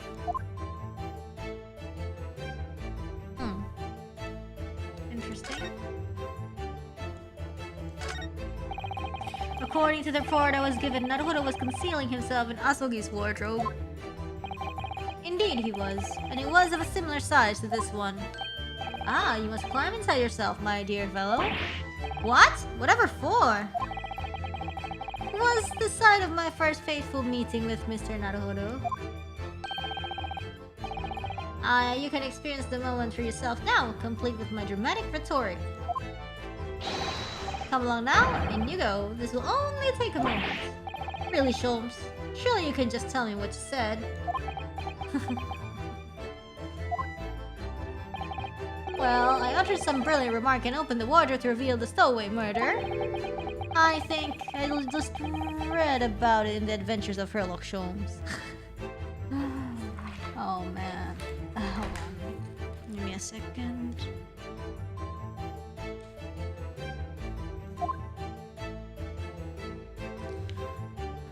What is this? Quite exquisite glass, I must say. See here how it... Is something wrong, Sholmes? It's only Trey Love. Ice, Mikotopa, ice! It should melt! But, why is it not melting? Could it be that this steamship is equipped with an electrically refrigerated cold room, do you think? That means the corpse could be, you know... They have enormous refrigerators for storing all sorts of lavish produce as well as ice as well as corpses. On our voyage from Japan, we enjoyed culinary delights from all over the world. Suddenly, Mikotoba. The sight of you is making my mouth water. What? On the rocks. I haven't taken on the flavor of the food I ate, you know?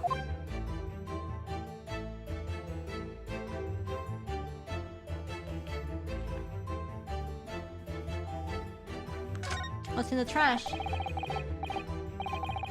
This is the waste paper basket, look, and there's the rubbish inside. Indeed, then let us pry. I've discovered recently I have a penchant for exploring the contents of others' waste paper baskets. I sincerely hope only for your work.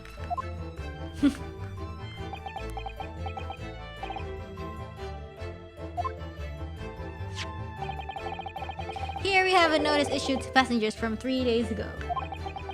3 days ago? The night before we arrived in London then. When I was still aboard myself. Oh, evacuation drill notice. Following departure from... Ha! Mana ko? Gak bisa baca! For our safety and security, all first-class passengers were constantly under the watchful eye of the crew. So it was a welcome relief to have some privacy for once. A notice about the practice evacuation the night before the ship arrived. But why?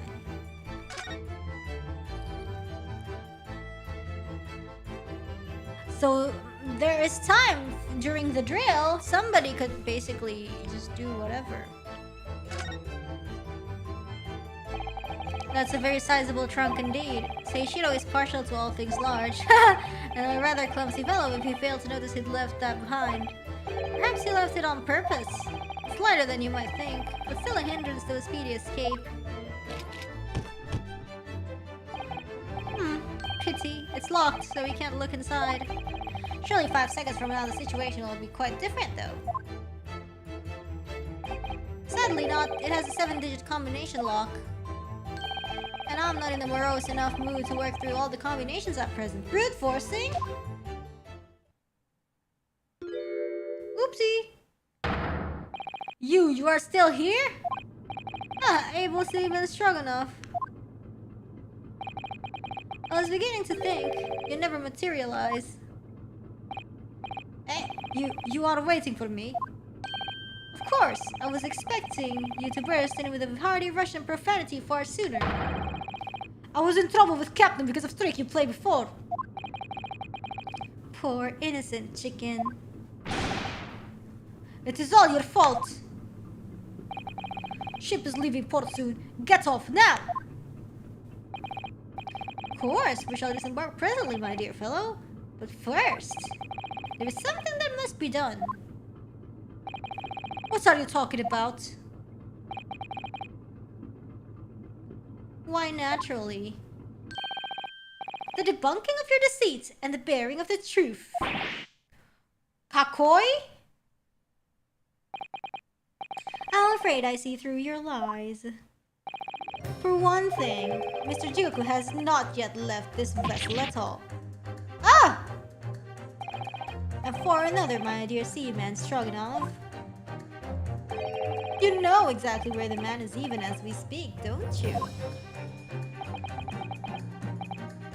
How can you... Good gracious, Jones. You mean you've worked it out? All of it?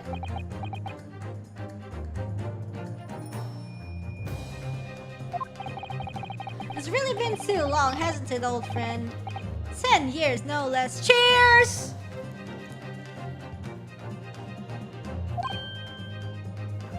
Oh. So would you care to join me for a dance of my inimitable logic and reasoning? Nothing would please me more. What is this? We have but minutes until the vessel puts to sea. No games now. Oh, the real time is of the essence. Mr. Stroganoff, allow me to remind you of your earlier claim. You told us that Jigoku left the ship some 2 hours ago. That is what I said. Sadly, that was a rather clumsy lie. You see, there is something in this room that quite clearly contradicts it. What? Yes, of course. It's the ice! I see you've noted it too, Mikotoba. Then please do take the lead. What's in this cabin shows the impossibility of Jigoku having disembarked 2 hours ago. Let's see what the last 3 years have done to your observational skills then, Mikotoba. It's been 10 years since we last did this, Sholmes, not 3. Whoa, nice 2D art! Why, of course it has. Quite. Now all the clues are here in this cabin for your eyes to see. But as I always say, you must not merely look, but observe. Observe, then the answers become clear. So, impress me. I think I can manage that. It's ice. Take that!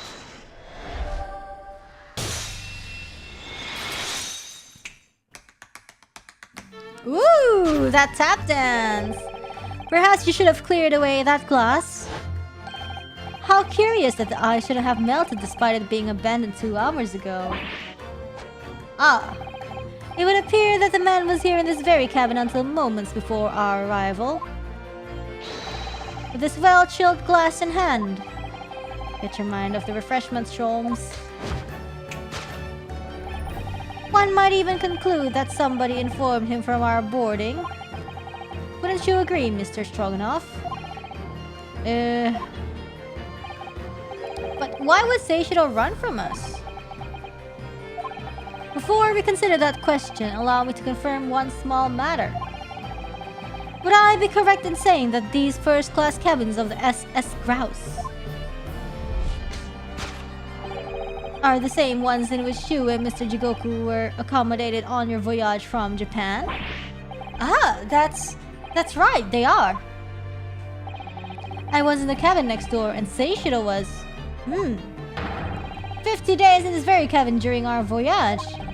As I suspected. For you see, there are traces in this cabin of a dark secret that Mr. Jigoku had to hide. What traces? I know nothing about this. Ah, this is news to you, is it, Mr. Stroganoff? Sholmes, what exactly are you getting at? As I said, there are traces in this cabin of some nefarious activity. Something that appears out of place, which I'm quite sure won't have escaped your notice. Something out of place in here. That's the key to this, Mikotoba. The remnants of the dark deed that took place in here are being masked by something quite incongruous. I must say, I didn't foresee ever doing that stance of seduction with you again, Mikotoba. No, quite, but life is full of unexpected twists and turns, as we well know. Now then, let's see if I can't uncover the truth here. Yes, you have the floor, my dear fellow.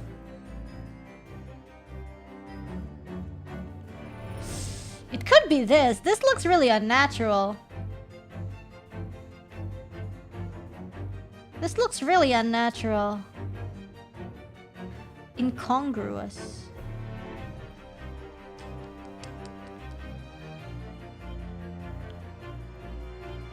Or speaking tube.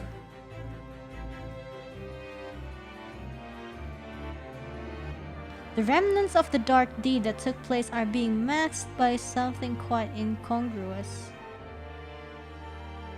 Or this, because look, like this is like really...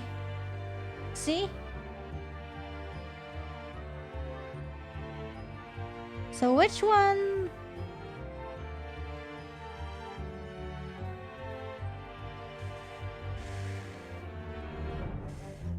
Maybe this one? Take that! Okay, this is it.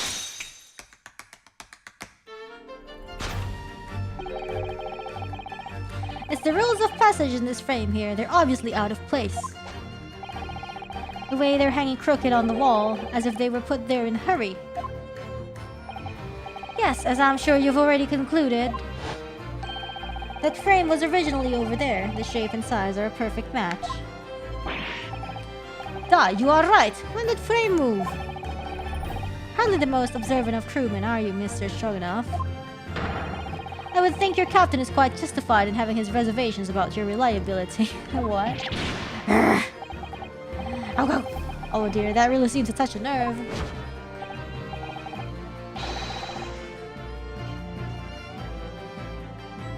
So, Mikotoba, why don't you lift that frame off the wall? It's a bullet hole! That looks like a bullet hole. What? Who has been shooting walls? I see the projectile has been removed.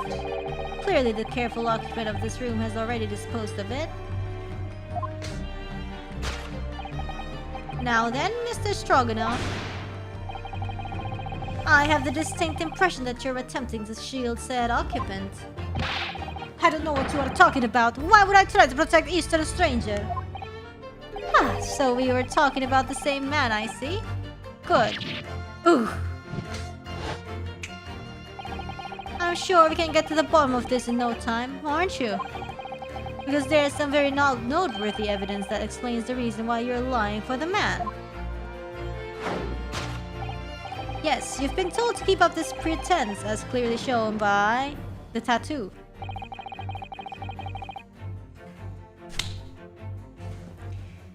I really don't know how to approach this one, Sholmes. Ah, my dear Mikotoba, simply keep first principles in mind. Study your subject from every angle, and I'm quite sure that you'll see it. In fact, I'd put a wager on it. So I'm to glare at the fellow from all sides.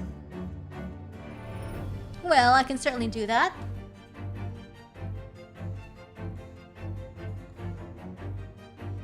There's tattoo. Oh! What? Take that!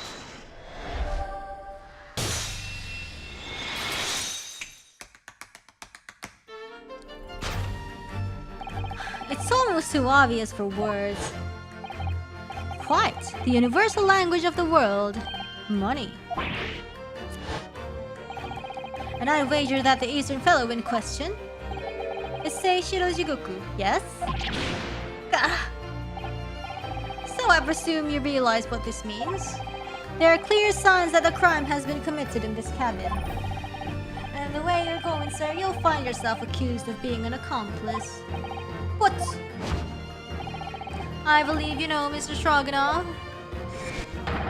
You know where Mr. Jigoku is hiding at this precise moment in time. As always, Mikotoba, in matters of deduction, the furtive glance is your unfaltering ally. Yes, I think you're onto something there, Sholmes. You've found the chink in this burly fellow's armor. You need only follow the man's gaze to know where our prey is hiding. The slightest flicker of the pupils, a minutely delayed blink. Nothing escapes my attention, even that which is barely perceptible. You could hardly call this barely perceptible, Sholmes. This man turned his entire head. It's not exactly what you describe as a furtive glance, is it? It's almost too obvious. You shall let your tapping toes decide, my dear fellow. Toes.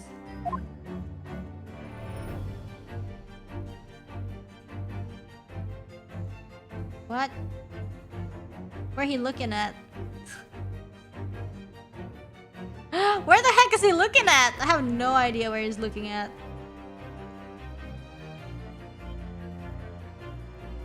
He's gonna die if he's like hiding here.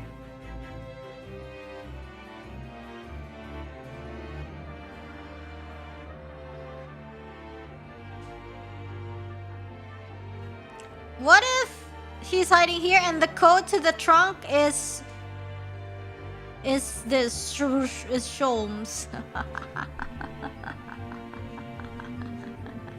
It's like what if the code is like S5 like 5 something like 5, what's the E? I don't know. And then 31045.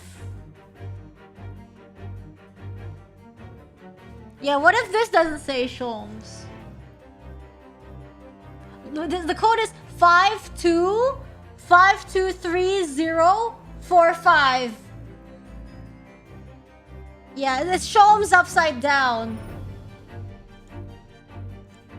I think that's it. I think I have solved it. Take that!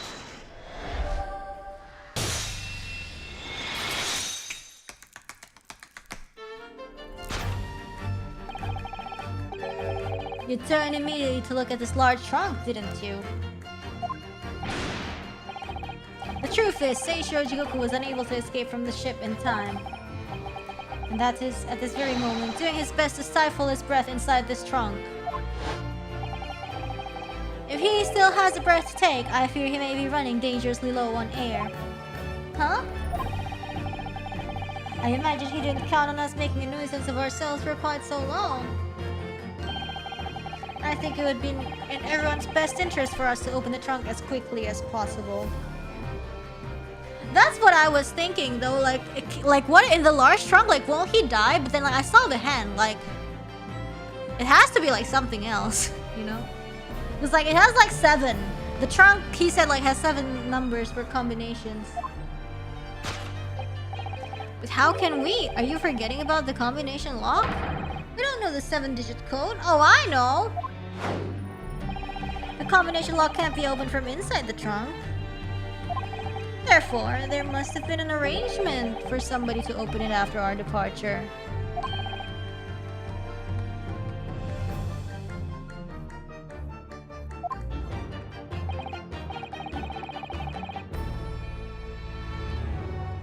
The code is, I'll type it for you. Sholmes 4 0 1 3 4 5. Sholmes.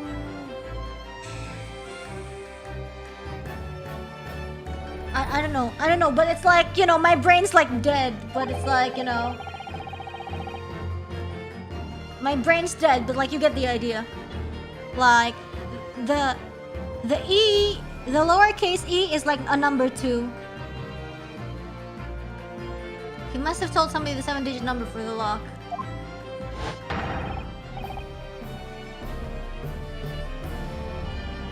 Because I'm sure you can confirm, Mr. Shogunov. Ooh. See, there. It's like 5231045. See. Now you see it.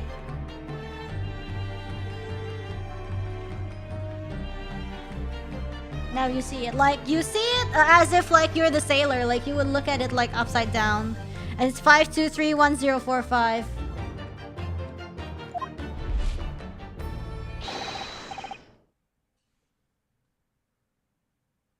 Don't move a muscle, my good seaman. Ah. Now, Mikotoba, would you do the honors and open the trunk? How on earth do you expect me? It's a 7-digit number, remember?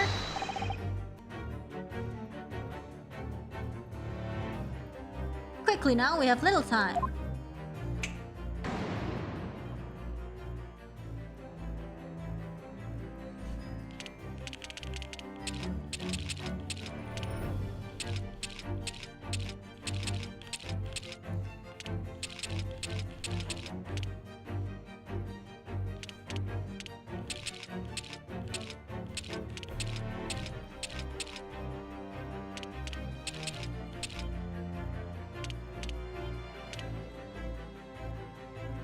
Wait, no, it's the other way around.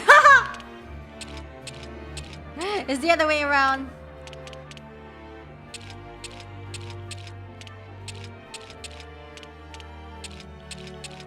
There we go. Take that! My brain's dead, sorry guys.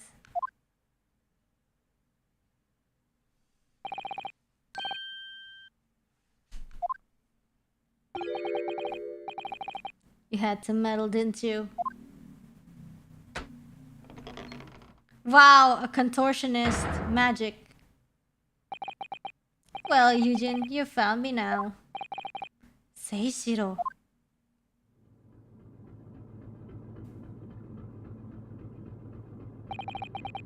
I was really hoping beyond hope not to find you here, you know? But you're not entirely unsurprised, I take it. No, quite. I just wish it were some other way. Well, are you ever going to introduce me? Oh, your reputation precedes you, Mr. Sholmes. I've read stories of many of your exploits. Excuse my manners, Sholmes. This is Mr. Jigoku, my old friend and traveling companion. The devil is in the details, Mikotoba. I believe you meant to say your old friend and traveling companion. Who made the cowardly decision to flee the country without a word to anyone when things turned sour.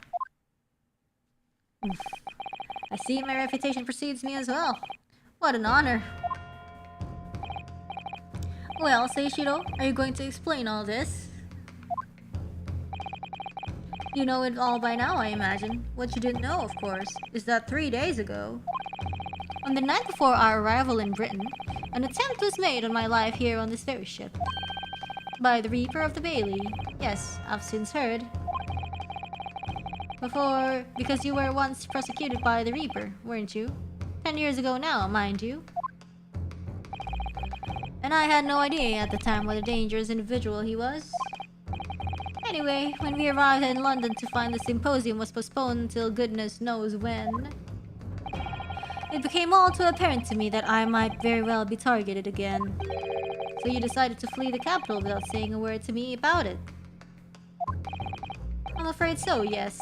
Of course, I realize now that I really ought to have confided in you. It's somewhat surprising, I must say. What is? Well, first-class cabins aboard luxury steamships are in very short supply. It's more than a little hard to believe that this one just happened to be available. So says the protagonist of some colorful short stories. Well, I don't care for your opinion. Wow, the cabin just happened to be available. So I purchased a ticket and here I am. I've just seen for myself the obvious remnants of that incident in this cabin. So you'd already purchased your return ticket before we even docked in Dover, had you?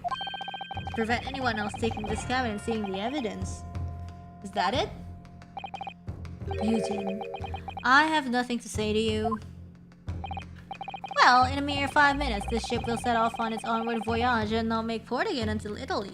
I want to go to Italy. I'm afraid we must insist that you disembark with us at once. You have no jurisdiction over my movements. We have this, Seishiro. Take it. What? What is it? It's a subpoena from the Old Bailey. Ow! You're a man of the law. You know what the ramifications of ignoring a document like this from the British courts would be. Wow, they went ahead. You came prepared then, Eugene. Come on, let's go. Yo, one moment. What is it, Sholmes? Inside Mr. Jigoku's trunk, I found this rather fascinating trinket. Oh, what is that? What is that, Seishiro? I can't help you, I'm afraid. Some small component from something. Suspicious! By the look on his face, I think he genuinely doesn't know. So sussy. Well, let us pocket it as a small souvenir for our brief sojourn in France. Sassy. Well, young Naruhodo, I think we've done as much as we can, I'm afraid. The rest will be on the shoulders of you and your assistant.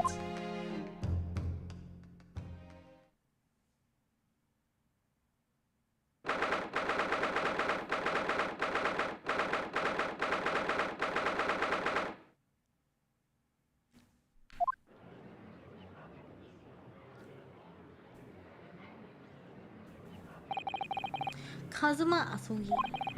I know you, and I know you wouldn't lie. But still, there's no doubt that you're holding something back. You know more than you're saying. During the past 30 minutes while this court was adjourned, all possible efforts were expended. But sadly, Mr. Jigoku's whereabouts could not be ascertained. That's because you're incompetent! Imbecile. We must accept the unfortunate conclusion that your dad is the most notorious murderer in London.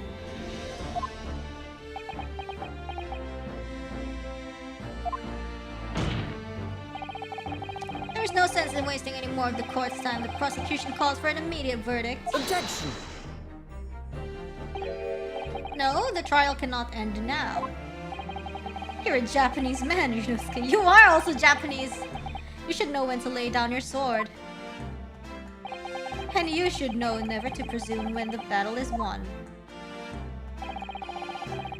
The court has already been presented with all the evidence and heard all relevant testimony. It's so annoying because he's also Japanese and he acts like, oh, I'm British now. It's like, no, you aren't. And there can only be one conclusion, that the accused is guilty. All relevant testimony? Far from it. There's still a crucial witness, from whom the court is yet to hear a single word of testimony. In that case, call your witness to the stand at once, counsel.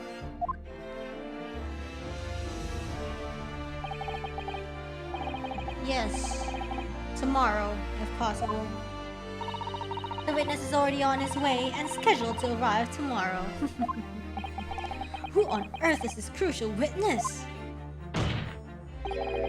Seishiro Jigoku, the very man allegedly murdered by the Reaper. Judge Jigoku, you found him?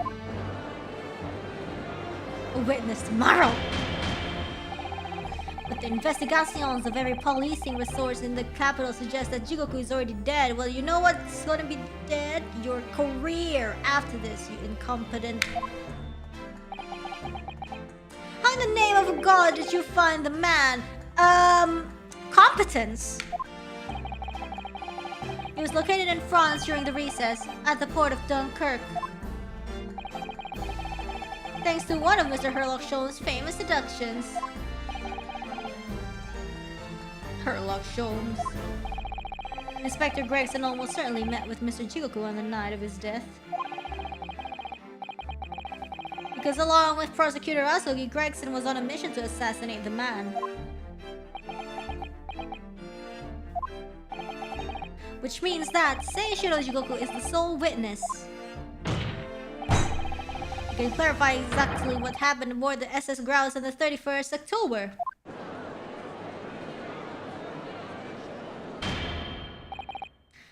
Well, it would appear that it's too soon to move to adjudication at this point. Of course! What are you? The prosecution concurs. The court must hear Mr. Jigoku's testimony. No judgment should be passed until all testimony has been considered. Ow! Ow, ow! Ow, ow! In that case, I hereby call the end of today's proceedings. Court will reconvene at the same hour tomorrow. No objections from either side? No, my lord.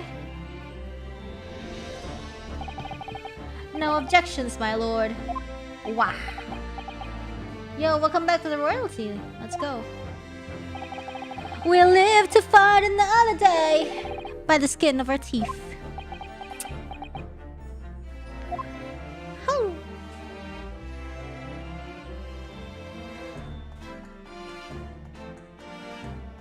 To be continued.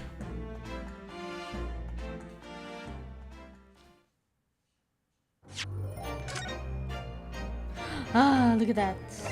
It's back. Wait, guys. Okay, no break because honestly, I gotta go in like 30 minutes or so. Like, I gotta go prep for stuff. But I'm going to the bathroom and then we're gonna continue immediately.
Okay.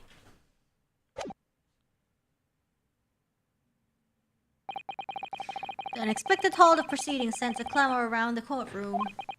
But outside the Bailey, where Londoners knew nothing of the secret trial within, it was a typical still night. Then, at a little past 8 o'clock that evening, Mr. Sholmes and his partner returned to Baker Street.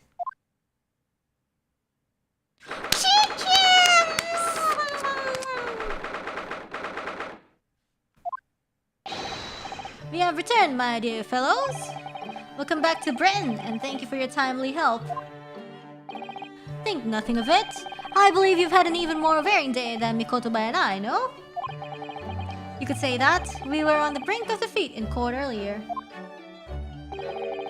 So this prosecutor Asogi had you on the ropes, did he? And he's your best friend, you say?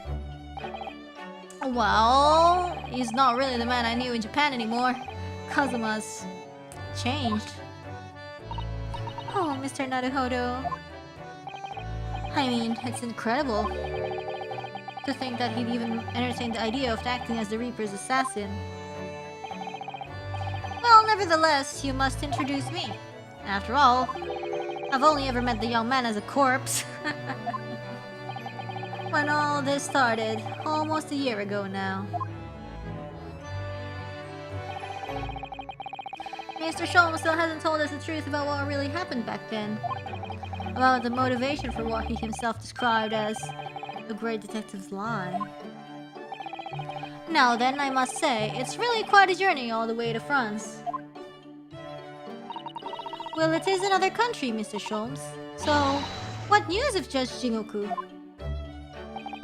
We took him to Scotland Yard. The investigating detectives there have a lot of questions for the man. Poor Professor Mikotoba. This must be quite a shock for him. Ah, yes. I picked this up at the telegraph office on our way home. What is it? Surely you haven't forgotten already? I have put upon you for the matter only yesterday. Huh? You put upon me, Sholmes. I had to fill out your telegram to Japan and foot the bill as well. Oh, you've had a reply already? What was so urgent though, Mr. Sholmes? Such matters can wait until later. I'm far too hungry for an involved conversation at present. Same. Well, that's good news, because supper is ready, everyone! Yum, that looks scrumptious. What a feast it is! If I were none the wiser, I'd think the trial were won already. Roast beef, kippers, stew, steak, and kidney pie, Yorkshire pudding. What's kippers? Tomorrow could be a very long day, so eat up! In that case, I think I'll seat myself just here. This place appears to be the only one set with a helping of pheasant as well. Oh, pheasant! Oh, sorry, Hurley. Not there. Why ever not? Are we in set places this evening? Oh, and that place is for Susie's daddy. For me? That's right. I made it especially for you, Professor Mickey. I see. Well, that's terribly kind of you. It's a shame, really. What do you mean? Well, for a brief moment, I believed it. That Susie and I were half-sisters, I mean. Oh, they're not? Oh.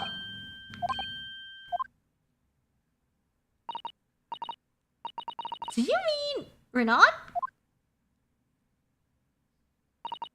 Yes, I know now. I overheard yesterday.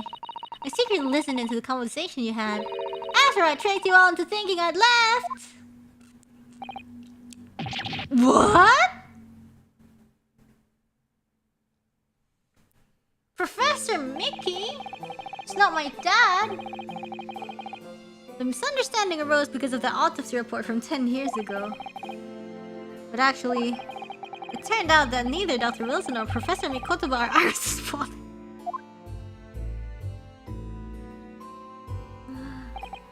Yes, about that, Iris. You know, I know. You can't tell me at the moment. Oh, Iris.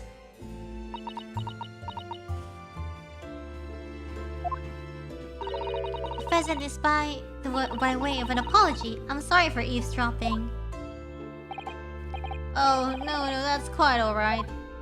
Then why don't I get an apologetic pheasant? So just who is Iris' father? I suppose that's not something we'll be finding out today. It's Van Zeeks.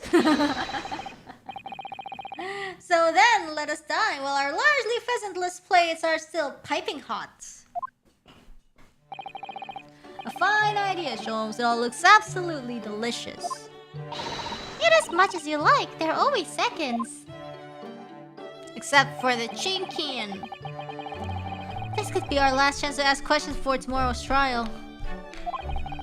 About that telegram from Japan and about Kazuma. I can't let this opportunity slip away.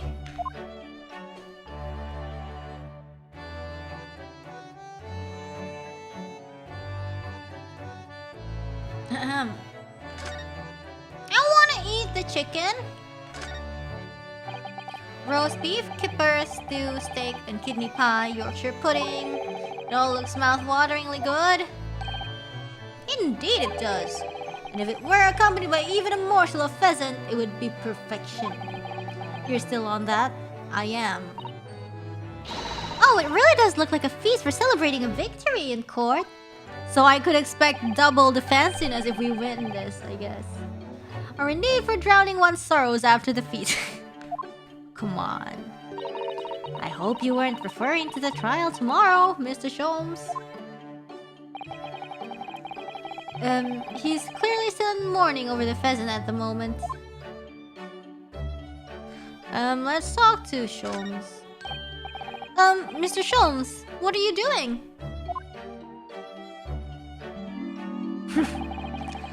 Surely it's abundantly clear that I wasn't brooding over Mikotoba's refusal to share his pheasant with me.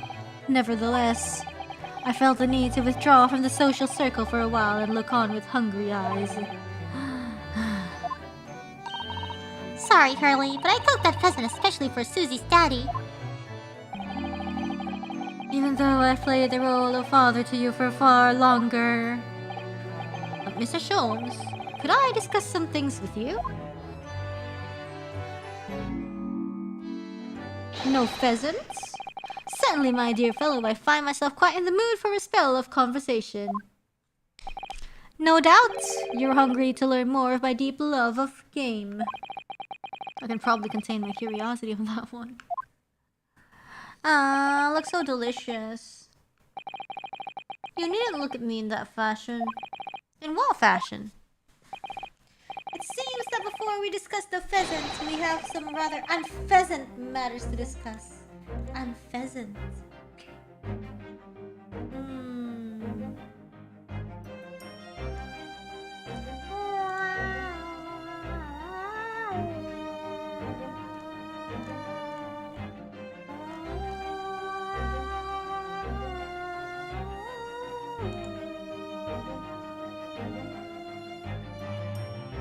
Okay.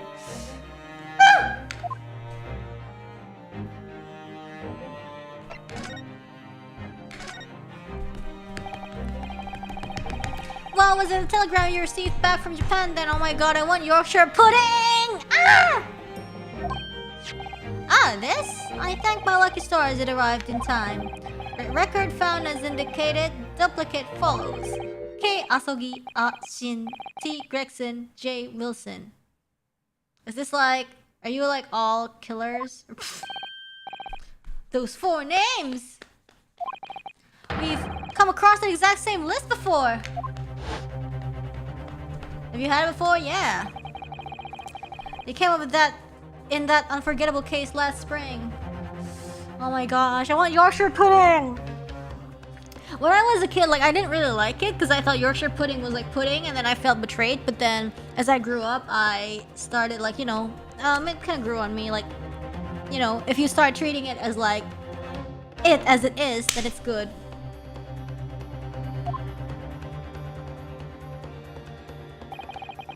What appeared to be a simple case of aggravated murder turned out to be the masking monumental intrigue. It's a mindset issue. Yeah, it's not like I didn't like it, it was that I felt betrayed. A plot that involved the sale of British governmental secrets to foreign states. In exposing the means by which those secrets were being leaked, we deciphered a fragment of a message. K. Asogi, A. Shin, T. Gregson, J. Wilson. But we didn't find the names out until the case was over, and we never did get to the bottom of what they meant. Yeah. Like when you learn hot dogs are made of dog. All we knew was that the information had been sent by somebody in the British government to somebody in Japan. So, why are the names coming up again now? Yes! Where did the sender of your telegram discover them, Mr. Sholmes? I have here the message I had wired yesterday. Allow me to read it for you. Enter Judge Shigoku's office undetected and investigate telegram records. Expect to find communication from Britain dated 1 year ago. List of 4 names. Need by tomorrow. Naruhodo. I sent it to a detective I know who specializes in clandestine missions of this nature. You asked Inspector Hosonaga! I missed the guy! To undertake such an onerous task for you? And in my name, I wonder what guys he opted for this time. My dear fellows, it was a matter of great urgency, you understand? Anyways, the list of names was found in Seishiro's office as Sholmes predicted. So you mean that mysterious collection of names that was sent from Britain to Japan was... It was sent to Judge Jigoku. He was the intended recipient. I don't believe it.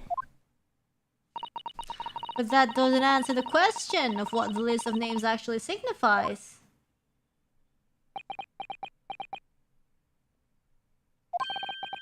I did formulate a hypothesis about that. But without the shred of evidence, I couldn't possibly have shared it. Mr. Sholmes looks deadly serious for once.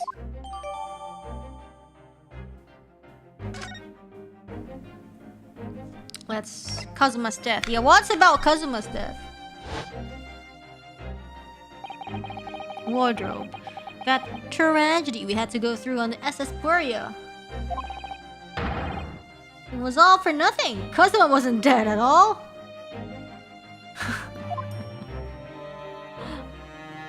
I want to refund all my therapy bills. We were completely taken in by the lie you told us, your great detective's lie.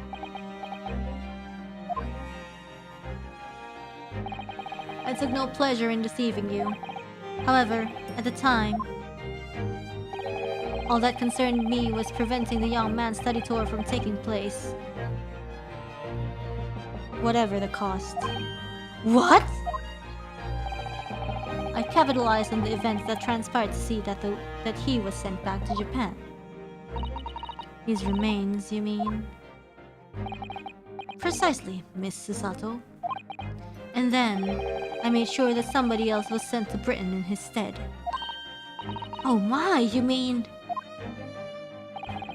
Our arrangement between our two countries was already in place. One university student lawyer and one judicial assistant to be accommodated on a study tour. In other words, by arranging for someone else to fill the place originally intended for Mr. Asogi, I would successfully prevent the man from arriving on our shores for several years at least. Well, you kind of failed. Wait, do you mean to say that it was all in aid of stopping Kazuma coming to Britain? That's why you... Think back, Mr. Naruhodo. Was there not somebody who quite casually urged you to continue on the voyage to England? The terms of his study tour were negotiated by the Department of Justice in both Great Britain and Japan. In the light of Mr. Asugi's unfortunate death, I'm afraid the study tour can no longer go ahead.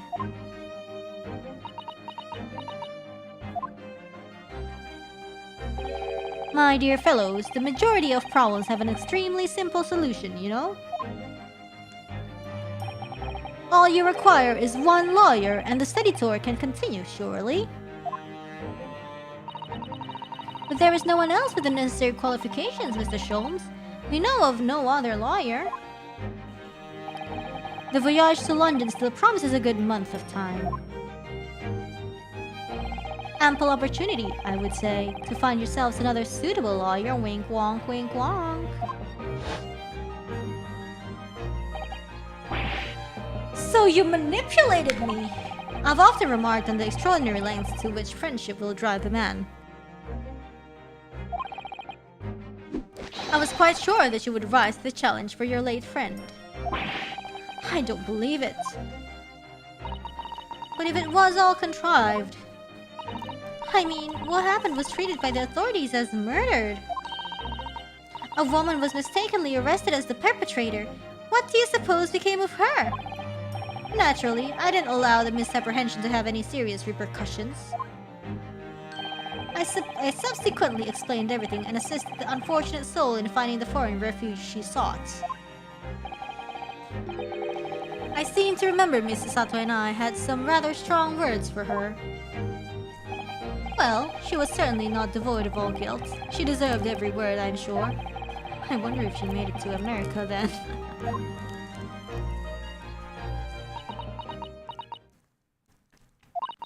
I'm afraid I simply cannot comprehend it.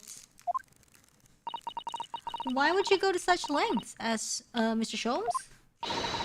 Why were you so determined to stop Kazuma-sama from reaching Britain? The truth is, 12 months ago, there was already a very tangible omen of the impending tragedy, you see. Oh. An omen that, at this very moment in time, is close at hand. What is it? An omen of all these tragic events that already existed a year ago is close at hand. What does that mean? Come on, you gotta explain to me. We need to find out exactly what Mr. Sholmes knows. What is it? The frick?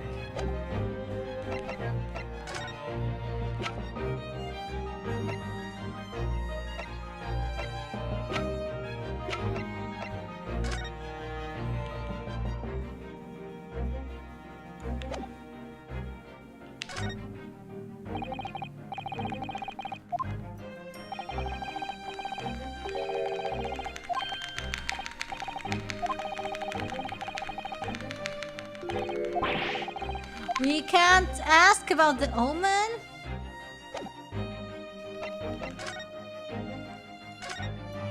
Anybody else to talk to? Nope. Dang,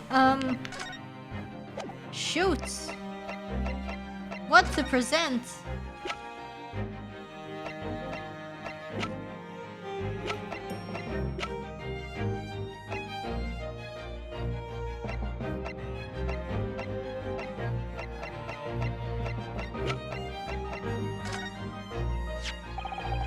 There was no room for doubt. With your instructions in this telegram, Mr. Sholmes, you were very clear that it was Judge Shioku's office that should be searched. So, you obviously knew that's where the list of names would be found. K. Asobi, A. Shin, T. Gregson, and J. Wilson. We only learned of those 4 names just over 6 months ago now. And only because they appeared as part of the top-secret government communications that were leaked. That's true, yes. But at the time, you were unaware of the background. You see, those 4 names were wired to Japan. Around 6 months before that, approximately this time last year in fact, when you were both still in Japan. Wow. Oh my god. It really would be hypocrisy on my part to reprove others for intercepting state secrets. Because after all, I'm perpetually eavesdropping on communications between the British and Japanese governments. Wow. You're perpetually doing what? How? Never mind the details, but you should know. No secret is safe from Herlock Sholmes when he has designs on knowing it. Oh my, Mr. Sholmes, what a fabulous line!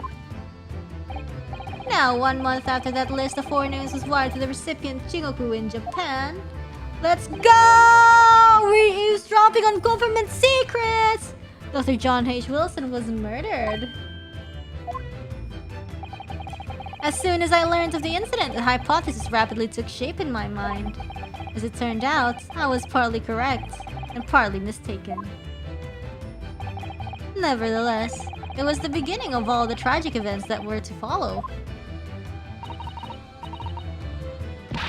I guess, you know, all 3 of these people are already dead, you know? Tell us about these 4 names and the tragedy to which they're all somehow connected.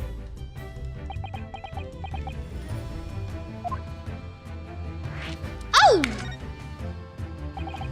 As I said, when I learned of Dr. Wilson's murder in Japan, my mind immediately turned to 4 names. Because you see, there was someone else on that list who I believe to be recently deceased. What do you mean who? It's Gregson. Miss Asashi. That was a familiar name to me. She was a professional killer. Ooh! Secret assassin! Disguised as, you know, a student. A disguised assassin? Just like my animes. She has completely vanished from existence several months before Wilson's murder. So I came to the logical conclusion that she had herself been killed. And accordingly, I became fearful of the lives of the remaining 2 persons on the list. Ah, Asogi and T. Gregson. Owing to our proximity, I decided to take measures to protect Gregson myself. But I determined it would be safest if young Asogi were to stay away from Britain. Ah, so that's why you went to such lengths to prevent the study tour from going ahead. Exactamon! So you already knew who Kazuma-sama was, Mr. Sholmes? Oh yes, Sholmes and I have exchanged correspondence for years. I had recounted many tales about Asogi to him in my letters, and the news of Dr. Wilson's death, of course.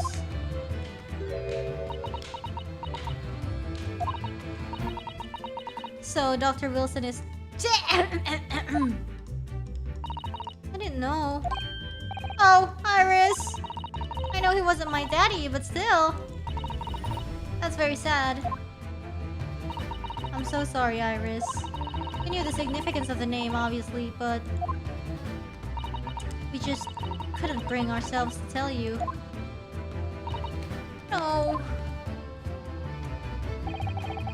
But what you just told us, Mr. Sholmes, doesn't completely tie in with the facts. There's one big hole in your hypothesis, and it is our job to fill it. A big hole, Mr. Naruhodo.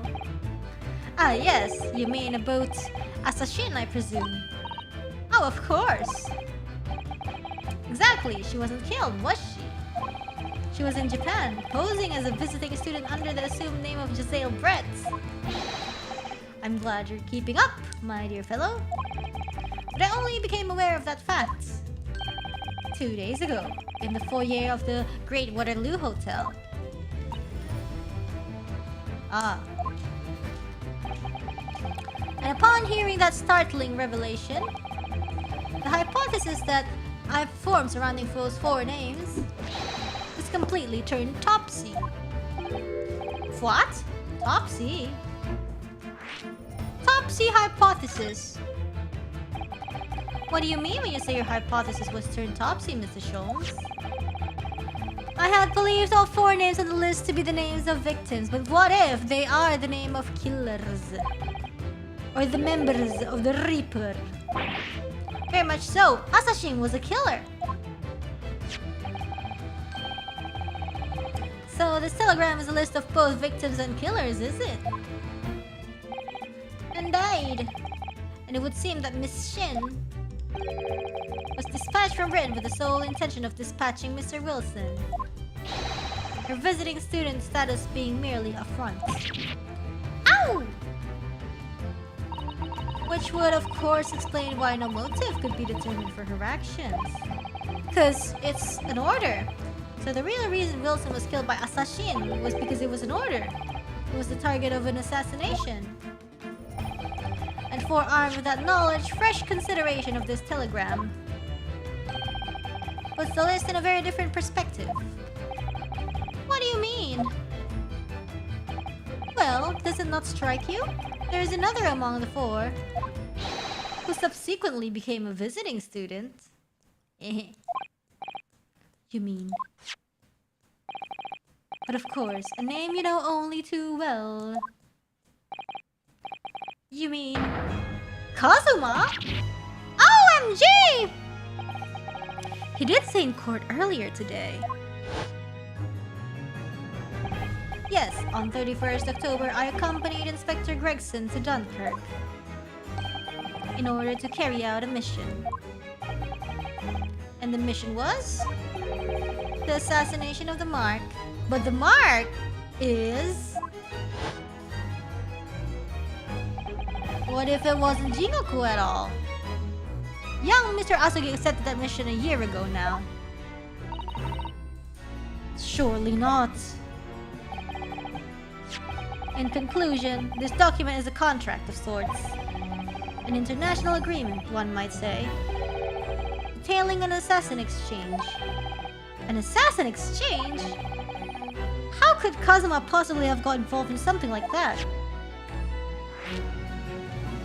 That's kind of like Secret Santa, except it's...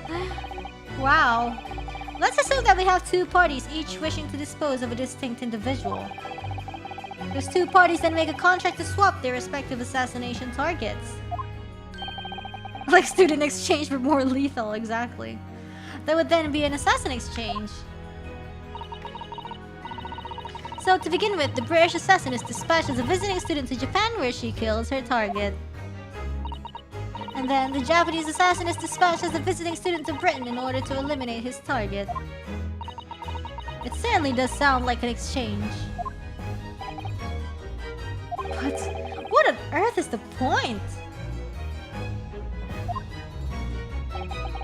Don't forget, Naruhodo, that the British assassin at least escaped conviction, thanks to diplomatic immunity afforded by consular jurisdiction.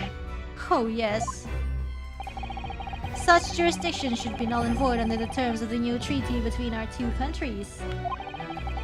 So the fact that it was brought into play suggests intervention at the very highest levels. The highest levels? These murders were two sides of the same coin, linked not by a common motive, but by contractual agreement. Sasuga, the son of the notorious killer in the country.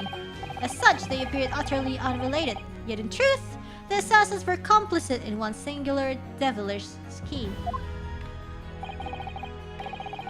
This association and the safeguard of diplomatic immunity were, I believe, the motivation behind this plot. Oh. But wait a minute, Sholmes. If this telegram really is describing the exchange of assassins as you're suggesting, then who's gonna kill Kazuma? It would mean that then the Japanese killer's target was never Seishiro Jigoku at all. Exactement. It would mean Asagi's target was actually Gregson. What? Kazuma was here for Gregson? So just Jigoku wasn't actually the mark? Yes, that's exactly what it would mean.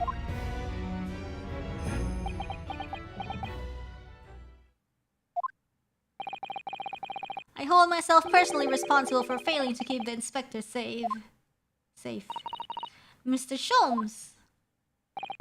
I told him of my fears and implored him to seek a transfer to an overseas position. Obviously with a young pickpocket in tow. Yes, Gina. Come to think of it, Inspector Gregson did mention that to us at the Great Exhibition.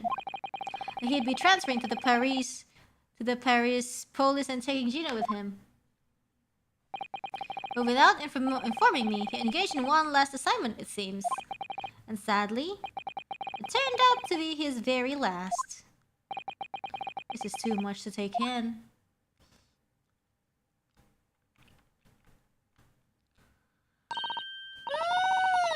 That's quite enough volatile stuff for one day. Let's eat! I mean, look at the time! That's a nice watch. Quite right, Iris. We must conclude our preparations for tomorrow. What preparations? Well, I think I shall make my way back to my hotel room now. This has certainly been a night to remember. It is. A little bit sad, though. Hmm? I mean, I like the idea of you being my daddy. Because then Susie would have been my big sister. Aww. Professor Mickey! I'm sorry, Iris. I know, Iris. I was thinking quite the same thing. Were you? But if somebody like me would be worthy, I would be delighted to become your sister. What? Really? Oh yes, without question. So, you'll teach me all the ways you know to throw Rune onto the floor? Yes, of course. It would be my pleasure. You didn't have to agree quite so readily. Oh, but wait a minute. If Susie's gonna be my big sister, you could be my big brother if you want, Bruno. Huh? I mean, yes, of course. If you'll have me, I'll gladly be your brother.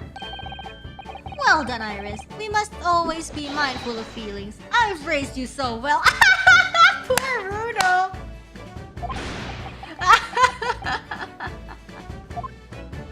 Oof. Because being sensitive is your strong suit, naturally.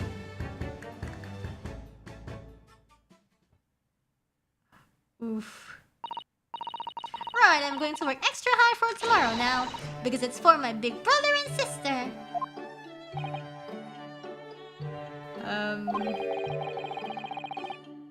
What is this? What is all this talk about preparing for tomorrow? Preparing what? You'll just have to wait and see. Oh. I was so sweet. Good luck in court tomorrow. I'm expecting a sterling performance. I'll do my very best, of course.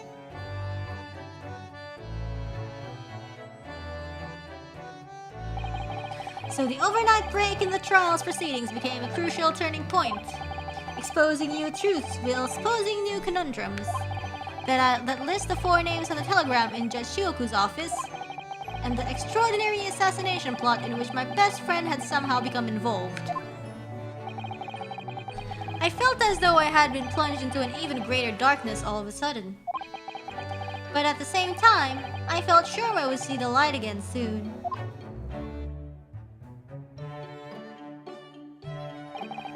Because I was lucky enough to have the most wonderful family in the world standing steadfastly behind me. Oh. Don't you guys hate it when your best friend turns out to be an international assassin? Yeah, me too. Same.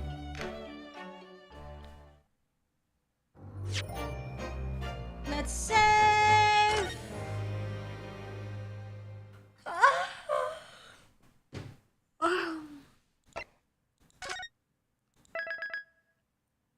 It says trial. Oh my gosh, it's 11 p.m. What a fancy date. Okay guys, I think I have to go now. I know it's a pretty short stream. We've only streamed for like 3 hours. But yes. I kind of have to go now. So Shan, thanks for the stream. Thank you. No, thank you for watching. And I think it's a perfect opportunity for everybody to catch up because I don't know how many days the trial will be because this is trial part 2. Will there be a part 3? I really don't know because it's like the final. I mean, anything could happen. But we're really excited to do the trial. I really thought I could do more, definitely. But apparently not. So, I was just wondering, should I do more Ace Attorney this week? Because it's only like 3 hours, this one. It turned out to be shorter than I thought. But I'll think about it. At least we already did one. Yes. Looking forward to the next stream. Thank you. It's gonna be a long trial though, so we better buckle up and prepare your drinks. 10 years ago. Yes. Okay then. As long as there's some heads up. There will be heads up. You know what? You guys should also follow my Twitter. You guys are like, oh, you guys are always like, oh my god, this doko, what about this? Follow my Twitter. It's on there. You know? I feel like a lot of hololive members use Twitter also as their primary thing. It's not just me. So guys, follow my Twitter. It's always on that screen. It's always on the game stream. Yeah. Pavolia Reine. Yes. Yes. Yeah,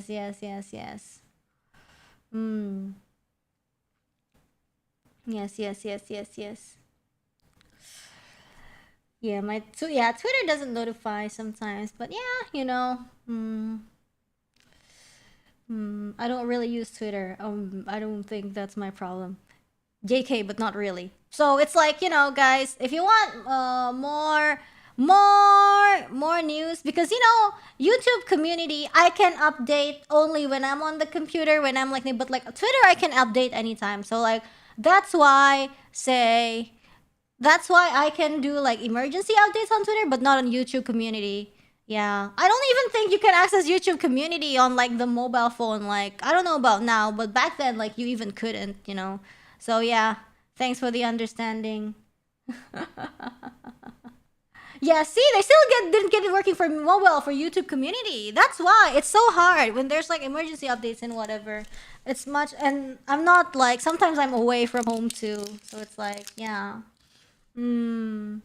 But But yes. Thanks, guys. I'm gonna be showing up somewhere else. Certain burb is having call-ins, I think. And I hope you guys are gonna be looking forward for birthday. Greet her happy birthday if you haven't. Kiwawa, let's go. But yes. Okay, guys, that is it for today. It's a pretty short stream for Ace Attorney standards, but I'll see you again soon. And tomorrow is supposed to be an off day. I don't know what I'm gonna do with it, but I might rest because on Sunday there will be a stream. Okay, guys, terima kasih atas perhatiannya. Thank you very much for your attention. Salam rakyat, everybody. Bye bye. No Cuphead tomorrow? No, Cuphead is what day is tomorrow? Oh shoot, no, the off day is Thursday. Sorry, I saw wrongly. Tomorrow Cuphead morning. Sorry, guys. Okay, I forgot the days, you know. I thought tomorrow was gonna be Thursday. Bye. I'll show you this. I'll show you the schedule. Ah, yes. See, tomorrow Cuphead and Royalty. I thought tomorrow's like Thursday. I'm like, damn, the week goes so fast, but apparently no. We also have Pavonova. I don't know what to do. But okay. Skipping Wednesday, more likely than you think. Okay, guys.